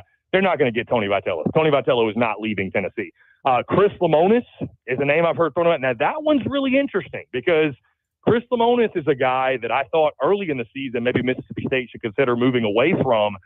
I thought they had a pretty solid season with the way they started, got to the regional round, lost to a really good Virginia team. He has won a national championship. So we're talking about a guy that anytime you can hire a coach who has a national title attached to his name, that's a pretty good thing. There aren't a ton of those guys out there. So I know I just gave you a long list, and I did that, Cole, because I don't know that there's like an equivalent of Steve Spurrier, you know what I mean, where I'm looking at like this is one of the greatest coaches of all time. I don't know that that guy is out there. So there's going to be a level of risk to a degree, but I think there's guys that are less of a risk than Landon Powell from North Greenville Division II, and let's just throw this name out there too, Monty Lee, who, listen, I love Monty Lee, guys. Monty Lee is awesome. When they brought Monty Lee over, I loved that addition. I mean, that dude's a Gamecock through and through. But, guys, he failed at Clemson. Like, can we just call it for what it is? He failed at Clemson. They didn't even make a super regional when he was there. So Monty Lee has had his shot and failed. I know he loves South Carolina. I know players love him. I know recruits love him. But he has failed. I don't think you need a retread of that and to find out what you already know. Find him across all your favorite platforms at SEC Unfiltered. Chris Phillips joins us on the show. Chris, moving away from the Gamecocks here, Jack Caglione and co down at Florida, you know, they have an awful lot of pop off that bat. They hit a lot of home runs. They hit a lot of extra base hits. How big of a threat could they pose to Clemson there in the Clemson Super? Tell us about that team. Yeah, and per sources, Diesel, SEC Unfiltered may or may not be boots on the ground in Clemson. So just a heads up there. I'm sure Tiger fans will be thrilled. Are you with welcome that, in Pickens County? I already went last weekend. Believe it or not, I was allowed in the gates, and I was actually embraced. The folks over in Cajun Cafe invited us back this weekend. So we may or may not be gracing the stadium at Doug Kingsmore this weekend. Anyways, though, the Florida Gators, yeah, I mean, that was, to me, one of the surprises of the weekend, guys. Florida was a team that I had essentially sold my stock on. Listen, like LSU, we knew they had talent. It just hadn't come together. What was so ironic about their runs at the Stillwater Regional is this, you know, it's lack of pitching depth that really did them in this season. That's why they looked so poor in the midweek. They just couldn't find guys to give them successful outings. That's exactly why they won the Stillwater Regional. You know, guys stepped up and pitched their tails off. Brandon Neely in that final game was electric. So we all know about Jack Caglione, guys. You know about Colby Shelton, some of the others, Tyler Shellnut. But it's really about what do they get out of their pitching staff with Liam Peterson. Obviously, Jack Caglione will probably go game 2. And then, you know, the rest of those guys in the bullpen. And, again, the depth will show itself yet again in Clemson. But I would tell Clemson fans, don't be fooled by the record. This team has as much talent as anybody out there. They can swing it with the best of them. It's all going to be about pitching for Florida. And so, guys, I expect a lot of runs this weekend at Doug Kingsmore Stadium. It's going to be warm. I'm sure the wind's going to be blowing out. The baseball flies out of that place as it is. And, you know, Clemson better bring their sticks because Florida is going to score runs. So I think it's going to be a really, really fun weekend of baseball at Doug Kingsmore. I hear you that Florida, you know, is not a team to look over or underestimate by any stretch. And I agree with that. But would you agree that Clemson's had I don't want to say an easy road to Omaha if they can get there, but when they're looking at the regional, Chris, didn't have to play Vandy. Vandy was down. Vandy 0-2 in the regional, and then a Florida team that was highly inconsistent through the year. It seems as if, while Clemson's very, very good, it seems as if they're going to get to Omaha, they better do it this year. And I would say to your point, Cole, and I certainly, in my praise of Florida, I will not, you know, dance around the fact that Clemson's a very good ball club. I mean, again, we got to see them in person last weekend. You know, the regional was manageable. You know, there's no such thing as an easy regional. And, I mean, listen, when you have Gary Gilmore and Coastal Carolina, and that High Point team was as stingy as any we saw. And, you know, you take nothing for granted, right? Arkansas fans are sitting at home wishing, you know, they were playing this weekend. So, but Clemson's a really, really good ball club. I mean, they swing it as well as anybody. They've come along when it comes to the pitching side of things. That was kind of shaky, I know, earlier in the year. So, again, guys, I expect this to be a 3-game series. But to your point, Cole, I mean, I think it's I don't know that you call it a favorable draw getting the Florida Gators. I mean, I think there are more difficult matchups for sure, but a Florida team that is starting to catch fire and hit their stride, it's going to be a tall order, no doubt. But, guys, you got it at home. You're at Doug Kingsmore. I know you don't get the night game pitches, right? The schedule comes out today, and it's a pair of 2 o'clock first pitches on Saturday and Sunday. But, you know, Doug Kingsmore be rocking. You have that home field advantage. You know, I would say this, though, Cole. I think Eric Bakich is going to build a program to last. I don't think this is a situation where you look at it where it's like, man, we better punch our ticket to Omaha, or who knows when we're going to be back in this situation. Like, I think Clemson baseball is going to be back to what they were under Jack Leggett. I loved that hire when they hired Bakich in 22. I thought it was a home run for them, no pun intended. And it's turned out that way. I mean, top 8 national seed last year, and now they're in this point. So I don't think it'll be – let me put it this way. I don't think it'll be another 14-year stretch without a super regional for Clemson baseball. So, but it is a great opportunity. You know, Florida's a team with tons of talent, but they are very flawed. So, again, Clemson with a great opportunity to punch their ticket and end up back in Omaha. Chris, I was fascinated by the game we got last night, the nightcap for college baseball. Now that defending champs LSU are out, will any other fan base embrace the new challenge, the new tradition of buying up all the Jello shots in Omaha the same way LSU fans did? Will Rocco's financially recover from LSU being eliminated in Chapel Hill? That's a great question. Yeah, I mean, the LSU fans are they are their own breed for sure. And I say that as a compliment, by the way. They are awesome. They are super passionate when it comes to their baseball. Yeah, when it comes to the rest of the field, I certainly wouldn't Diesel count on Virginia doing it. They're more the wine and cheese crowd, so I don't think you're going to see many Virginia folks, if they make it, taking Jello shots. Tennessee fans can throw down. They will throw down. I don't know that they're going to match LSU, but don't tempt them. Don't tempt them with a good time. I think they'll do it. I don't know about Clemson fans. Y'all tell me. I don't know if Clemson fans would be down to set that record. I mean, again, you haven't been to Omaha in so long. Maybe you want to make a point. And so I know Clemson fans are rowdy. I don't know if they'll beat out LSU fans there, but guys, I don't know. That might be one of those untouchable records. I'm telling you, it's. I mean, and you think about it, man. LSU had people like local business owners calling up Rocco's and ordering like 1,000 Jello shots here and that. I'm not saying they cheated or anything, but it's going to take a serious level of commitment to beat the record. So that might be one of those kind of like Cal Ripken type of deal. That might be one of those untouchable records. Yeah, Chris, I don't know about the Jello shots from Clemson fans, but if they do make it to the regionals, maybe the 8-ounce middle school pet milk cartons will be in trouble in the city of Omaha. I don't know that Clemson fans have it in them to buy that many Jello shots. Chris Phillips, SEC Unfiltered. Appreciate your time, pal. Thanks so much. Thanks, man.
Diesel, we just heard a commercial from one of our sponsors, Bojangles. Great place. I like Bojangles. They're Bojangles way guy. too much. Especially their breakfast. I'm a big Bojangles Yeah. breakfast fan, right?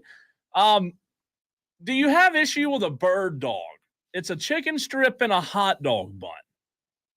Because I think it's dumb.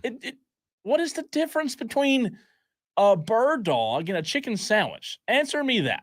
Tolos 71307. So if you're telling me that a bird dog is a chicken sandwich, if you're saying there's no difference, if a bird dog is a chicken sandwich, doesn't that make a hot dog a sausage sandwich? Ergo sausage, ergo hot dog equals sandwich. Don't do that. Don't do that. No. I mean, hey, I'm only using your You're logic. right. I know you're right.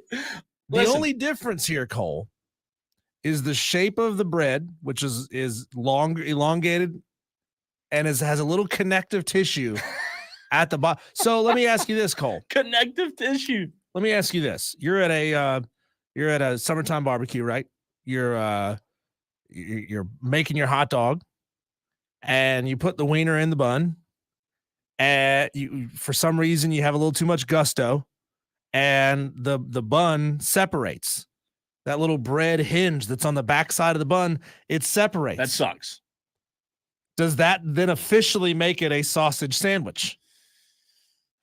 Because a sub sandwich has also the same general shape. It does. Right? Elongated, stretched out. And it can break. Oval shape. It can break. If I don't it like breaks, that, man. So those people who argue that a hot dog is not a sandwich, what is your actual argument that a hot dog is not a sandwich? Yeah, I know. Because it's it has contradictory, all the characteristics. right? The only difference is that the filling, the meat inside, is shaped like a hot dog, and the bun connects on one side. But if that bun tears, you don't throw it away, right? You're like, ugh, this is a sandwich now. I'm not eating this. So I will eat a bird dog. I'm not opposed to a bird dog from one of our sponsors, Bojangles. I have no problem with the bird dog. I don't understand. Like, in America, we live in such a crazy marketing-driven world, Diesel, where a restaurant can sell a chicken sandwich, but they can also sell a strip and a hot dog bun. Yeah. I want to know what the difference is. Is there a difference? So I don't know how many of these bird dogs Bojangles really expects to sell, but it is an interesting viral item potentially. I mean, we saw, how many times have we seen Taco Bell combine things that we thought were crazy, ludicrous, I've right? eaten them. And, yeah, I know. I haven't, because I don't go to Taco Bell. But all the stoner things, like, hey, like we don't have any stoner music to play, but can you play me like a little bed music? Give me something to we're just hanging out, man. Just just vibing, bro. Wait a minute. I got a good one for you. Just vibing, bro. Just feeling good. Nope, not that one. Not that one? That's you don't not the like right that vibe. one? That's not the right vibe. What kind of vibe are you looking for? Yeah, there's some little hippie, like a little stoner. Well, this is the wrong station for that. No. We have audio in there. There's one called like Bubbles or something. That's the one. Bubbles. Oh, God. Are you kidding me? I'm making the listeners wait a long time for this. Are you really kidding me right now? Oh, we're going to make them wait even longer. How about this? Vibe or no? Well, wrong slider. No, that's not even not even close to the vibe. What kind of vibe? Give me hip hop. Just give me some rap. Give me one of our beds. One of our music beds. Oh my gosh. Come on, man. You're killing me. I'm trying to give Just play you any one of them. All right, I'm gonna give you this one. Yeah, that's a good one. Is it good? Just like, are you happy now? Bro, it's like 1 a.m. I'm hungry, bro. What are we gonna do? We got some Doritos over here. We got some taco shells. Like, what if Taco Bell came up with a taco shell that was a burrito, bro? Like, what if they combined them together? And there you go. That's how the Doritos Locos Tacos came to be. You might get rich and famous for being the next Taco Bell commercial. You think they'll use that? If I sent them that audio, you think I think somewhere in their laboratory, Cheech and Chong are coming up with new items to sell at Taco Bell. So real quick, I have a recipe, but holy cow, if you're around Greenville, I was just out there. Coming down right now. I was just out there. Thankfully, like it's raining sideways, Diesel. Yeah, that's nuts. It is raining sideways, so be safe out there. Let us know where you're listening from. We always love that. So here is a Southern bird dog. You ready? The hot dog bun. Mm-hmm. And then, okay, I'm not going to lie. This is making me hungry. After the hot dog bun, the first thing that goes on is bacon in pieces. Okay. Bacon bits. Bacon bits. Like the real bacon, but in bits. Then the chicken. You can send your endorsement money to 25 Garlington Road, Bojangles, please, as we're giving you all kinds of free advertising. For real.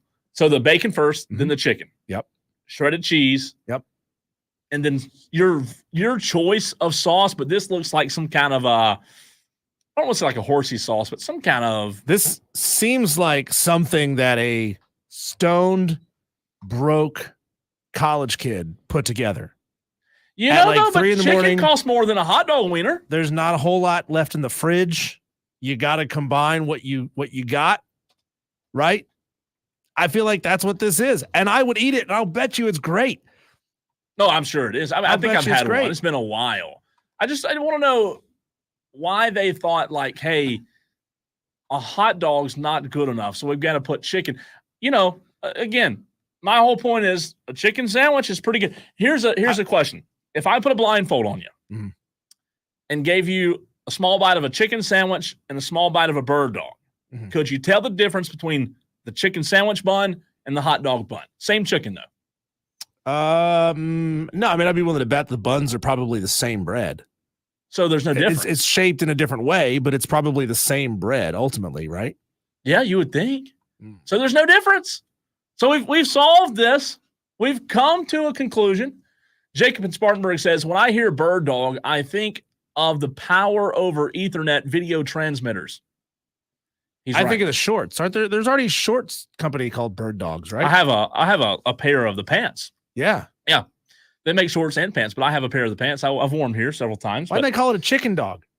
Madcraft says Sonic is bad about that. I think it means just like combining stoner foods together. But it's it's good though, man. I've been like broke, middle of the night. I'm hungry. I need something to eat. I got a pack of hot dogs in the fridge.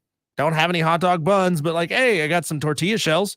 That's the same thing. I mean, it's if they're flour tortillas, flour's flour, right? So whether it's poofed up in a hot dog bun or it's wrapped around the wiener like a burrito, it's the same thing, right? Virtually, you put a little mustard and ketchup on it, you can't tell the difference. You're giving me really good sound bites. Keep talking. I've gotten 2 already. Keep going. Keep talking about your wieners and buns and that's good stuff. Good stuff. So thanks, Bojangles, for the there's your 10 minutes of what's wrong with just the OG spicy chicken biscuit, Cajun filet biscuit? There's nothing wrong with it, but here's a hot take. It's the way to go. Here's a hot take before we move on to sports, because this is a sports show, right? Hot take, Diesel. I'm in the mood more often for a bird dog or a chicken sandwich than I am a hot dog. So I'd probably choose the bird dog over the hot dog. Hot take for you here. When everything is clicking at a Bojangles, it is the best fast food you can get. Best fast food chicken you can get. Oh, gosh, you should have seen that collision at second base. Fast food chicken you can get. No, and I agree. In my experience, Cole, ouch. Yeah. Yeah, that we're watching that Oklahoma runner got absolutely clotheslined by the Florida either second baseman or shortstop. That was brutal, man. But here's the problem, Cole. Yeah. This is just my own personal experience, okay? Okay. I'm not bad-mouthing the company as a whole. Bojangles rarely gets it all right every time. Really? Yeah. You go to the wrong Bojangles? Hey, I go to the Bojangles in my town, right? I can only go to the Bojangles near me. And I hadn't had that experience with very rarely do I get a delicious, hot biscuit that's not either dried out or flaky, a chicken patty that goes on it that's juicy and hot and great. It's funny you said and French fries that are well cooked, that are not super, super over seasoned. You just sparked something. So like if they get all of those things right, and it's really only 3 things, right? You got to get the biscuit right. You got to get the chicken right. You got to get the French fries right. Yeah, it's a home run. You get all of those 3 things right, Bojangles tops everything. It is good. But let me tell you this. I forgot about this until you just said that. This past Sunday morning, I went to a Bojangles in Charlotte. I was in Charlotte for the weekend, And Bojangles in Charlotte, I asked simple thing, biscuit, bow rounds. I got biscuit and fries at 8:30 in the freaking morning. Oh, come on. What kind of nonsense is that? 8:30 in the morning, they give you fries. I mean, they should know better than that. All right, back to sports. I get the fries. I don't like the bow rounds. Oh, that's terrible. I don't like them. That's a terrible. It's because they're soggy in the middle every time. That's the best part. No, get out of here. Cook them all the way through, and they're great. All right. It's like our conversation yesterday. Tots or fries. A bow round is just a big tot. It is a big tot. I like big tots. You like big tots and you cannot lie? Yes. Diesel, I asked the question before we hit a break because we do have to get to some daily wires in the next segment. Oh, do we? Can't talk about fast food for another we can. 25 minutes? We can't. But I want to ask you the question. More and more cases continuing to pop up with sports players getting caught doing the dirty. And I don't mean that dirty. I mean sports players. Did I say sports players? You sound like somebody who just genuinely doesn't know what to call them. My wife's like, "Oh, you watching sports ball again sports tonight?" Players. Let me rephrase athletes? With athletes, with sporting players getting caught doing the dirty. And I'm talking about the gambling, the sportalists, the athletes, the major league players. Mm-hmm. Do you think that something will ever be done? And we need to have our gambling expert back on, Robert Linehan. Do you think something will ever be done, Diesel, about the marketing and the easy access to not only offshore sites and illegal gambling, but legal gambling? Do you think there will ever be somebody that steps up and says, look, the players, yes, they're in the wrong. However, they're growing up in a generation where it's right in front of them 24/7. Mm-hmm. Are we going to ever pull back, or do you think that is a lost cause? It's a lost cause. Not with the amount of money that gambling is pumping into sports. Not with the way, sports are changing to help gamblers. We talked about this last week with the House versus NCAA ruling. There's a potential change to college sports in the works that would require coaches to provide essentially an injury report, an availability report 24 hours before a game. So gamblers want to know, right? Gamblers want to know if the quarterback's going to play, if the wide receiver is hurt, he may play, but he's going to be limited, those sorts of things. So gambling is fundamentally changing, in my opinion, in this very narrow purview for the better. I don't like being able to keep secret who's going to play on your team until like right before kickoff. But we're seeing gambling change the sport. Sure, it is. And listen, it's changed every sport. And I agree with you. There's no going back. But like at the same time, man, it is everywhere. You said it. I mean, it's every commercial, every ad, every time you open your phone, you're seeing DraftKings. Every podcast you listen to has BetMGM on it. We carry a gambling show right after our show every day. Mm-hmm. And guess what? Gambling's not even legal here, right? It's not even legal. Now you can do daily wagers here. You can place prop bets, daily wagers, that kind of stuff. But it is everywhere. I'm not saying that something needs to be done from the marketing. Listen, the bottom line is nothing will ever be done, Diesel, because you know why? You know what gambling does? It produces a lot of dollars, a lot of dollar bills, right? So 38 states plus DC and Puerto Rico, Cole. 38 states have legalized sports betting. South Carolina is not one of them. I question you here. Do you think South Carolina will be one of the last 5? Yes, I do. I do think. I think that South Carolina will be – how many doesn't have it right now? 12. 12 states don't have legal sports betting. Don't have it. Yeah. I would say South Carolina is one of the last 5. You disagree there? You have pushback? No, I don't. Not with Governor Foghorn Leghorn running things. I mean, we are not going to. They use the excuse. South Carolina uses the excuse of having the lottery. So with them having the lottery, they use the excuse of, hey, we can't have gambling. We can't legalize gambling. I can just tell you, it's coming. I don't know how soon, but it is coming. I do think that eventually, Diesel, South Carolina will legalize it. Will McMaster have to get out of office? Probably so. I think so. it's incredible how South Carolina still holds on to some conservative values in that sense. I mean, legalized sports betting, decriminalizing marijuana, things like that. Both, which by the way, both of those are proven to help the economy. Right. But yeah, and take some burden off of law enforcement. Yeah. But it'll never happen. It'll never happen here. You know what's crazy, real quick, not to get off on a rabbit trail here.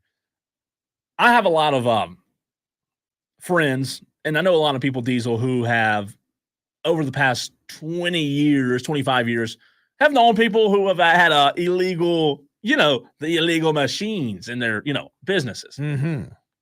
If South Carolina does ever go legal, with as much gambling that's gone on illegally, I think it's going to be a madhouse in South Carolina. I really do. Like, I think they'll be everywhere. Well, just like anything, just because you legalize it, some people will choose to gravitate then towards the legal books, right? But I mean, like poker machines too. Yeah, there will still be a lot of people who choose not to because it's just different. It's more fun. It's what they're used to. It's what they know. They like betting with their bookie that they've known for the last 25 years. I mean, when this, I'm trying to remember now exactly, there was the president of the NCAA tried to ban prop betting a couple of weeks back. We were talking about this. Yeah. But even when that's happening, Cole, people are still betting. Instead of betting now legally through a book, they go back to their legal bookies to gamble the things that they really want to gamble on. They'll go back to their illegal bookies if they have to. like, just imagine if you go next door to where we are right now into a nice establishment that sells chicken salad, and all of a sudden there's like 3 poker machines on the wall and there's cigarettes, like it in my opinion, if it does get legalized, it's gonna be nuts. What kind of places do you hang out in, Cole? Because I've never seen one of these machines. Oh, what? No, machines? Never. No. Huh? Yeah, hey, time to go to break. We got to go to break. Cole, when we come back, we're going to take one more quick look at our daily wires, and we're going to go regional super by super and pick the winners. First impressions, no thought into it, of the super regional round. That's coming up next here on the Fan Upstate.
Per that intro there, Cole, how many people have we had text in the last 2 weeks and say, if I was a head coach, I could do a better job?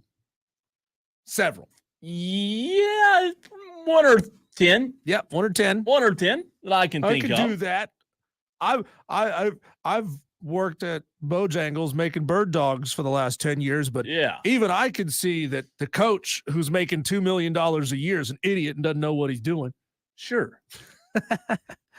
Cole, as we wrap up the show here on episode number 51 of Wire to Wire, we get to what we call our daily wires, our daily buzz in the sports world. Buzz. There you go. Don't call them the best in the business for nothing. Oklahoma was defeated by UConn last night 7-1. UNC defeated LSU 4-3 in 10 innings late. That was a fantastic ball game. I was watching that one live. LSU came back. They stormed back to North Carolina. I think scored 2 in the first inning of that game. LSU fired back, got into the ninth, tied up 3-3. UNC loaded the bases on LSU and then had a walk-off sac fly to win it. What a fantastic ball game that was. UNC advances to the Supers. Florida beat Oklahoma State 4-2 yesterday. Evansville beat East Carolina 6-5. Oregon State defeated UC Irvine. SEC and ACC. Okay. SEC and ACC, Cole, we were talking about it. The power of college baseball shifting towards the Southeast. All 8 super regional hosting bids go to the SEC and the ACC, 4 each: Tennessee, Kentucky, Georgia, Texas A&M, Clemson, Virginia, North Carolina, and Florida State. We had a fantastic debate all season long, raging about who was the better conference, the SEC or the ACC. Yes, we did. This is not really a scientific way, but you look at what teams are advancing out of their regions and what teams are hosting supers. Mm-hmm. I would say these two conferences are fairly neck and neck. This is just one way, one data point to say that these two conferences are neck and neck. The visitors, the other 8 teams that made super regionals, 1 ACC, 1 SEC, 1 Big East, 1 Missouri Valley. Shout out to Evansville on that one. 2 teams from the Big 12 and 2 teams from the Pac-12. Pretty soon, they ain't going to be Pac-12 teams anymore. Those bids are going to the Big 10. How about it? It's crazy to me, Cole, that not one single Big 10 team, legitimate Big 10 team, made a super. It blows me away. There's no baseball in the Big 10. It's a Southern thing, man. It's a Southern thing. It is. Really that's an argument not dissimilar from what my own alma mater fans, App State fans, have been arguing. You can't win at a high level in Boone because the altitude's high and it's really cold and you can't play a lot of home games early in the season. You got to travel a lot. Those are the excuses that you hear, and those are Big 10 excuses. So at least I can say that my school has some similarities with the Big 10 in that way. Florida lost to Oklahoma today. That game is over. Oklahoma walked off to beat Florida. They will advance to the college softball national championship series against Texas. Yeah. So the Red River Shootout playing it off for the national championship. How about that, man? Playing a conference rivalry series. College softball, man, it's different. Yeah, that venue that they were playing some of these games at, Cole, is just absolutely fantastic. I have to look it up and see where they were playing these games, but it looked like FCS style seats. Yeah, like a small lower deck and an upper deck sitting on top of that basically go straight up and hang down over the field to play, to watch a game in that environment, especially a game that is truly rocking with a fantastic atmosphere. That must be a sight to see, man. I would be stoked to go see a college softball game in that environment. Atlanta is in action tonight in Boston. Good thing, Cole, because if they were trying to play in this kind of weather, be tough. They would probably call that game. Max Fried will get the start for the Braves. They're going to need some help from Max Fried because they find themselves 7 games back in the NL East. Falling behind right now, Cole. They got to stem this tide of what's going on with them losing a lot of ball games right now, or else they'll put themselves too far back to really be able to make a push into the postseason. Finally, Cole, Clemson and Florida game 1 has been announced as 2 p.m. first pitch on Saturday. we know that Chris Phillips is going to be in attendance. So you Gamecock fans, look out for Chris Phillips. Go give him hell if you see him, would you? Well, there ain't gonna be no Gamecock fans there. No, well, I mean he covers all things SEC now, Cole. Sure. Don't you know? He is SEC unfiltered. That's right. As we got about 40 seconds here left to go in this show here, Cole. Evansville versus Tennessee. Who you got? Tennessee, UConn, Florida State, Florida State. Kansas State, Virginia. I'm going Virginia. West Virginia, North Carolina. West Virginia. Wow. Yep. Oregon State, Kentucky. Kentucky. NC State, Georgia. NC State. Florida, Clemson. Clemson. Oregon, Texas A&M. A&M. Going chalk in 6 A&M. out of 8 series. Yeah. Bold going with the Mountaineers and the Wolfpack. Thanks for listening to the show today, you Tolos. We'll be back doing it again tomorrow, 3 o'clock, right here on the Fan Upstate.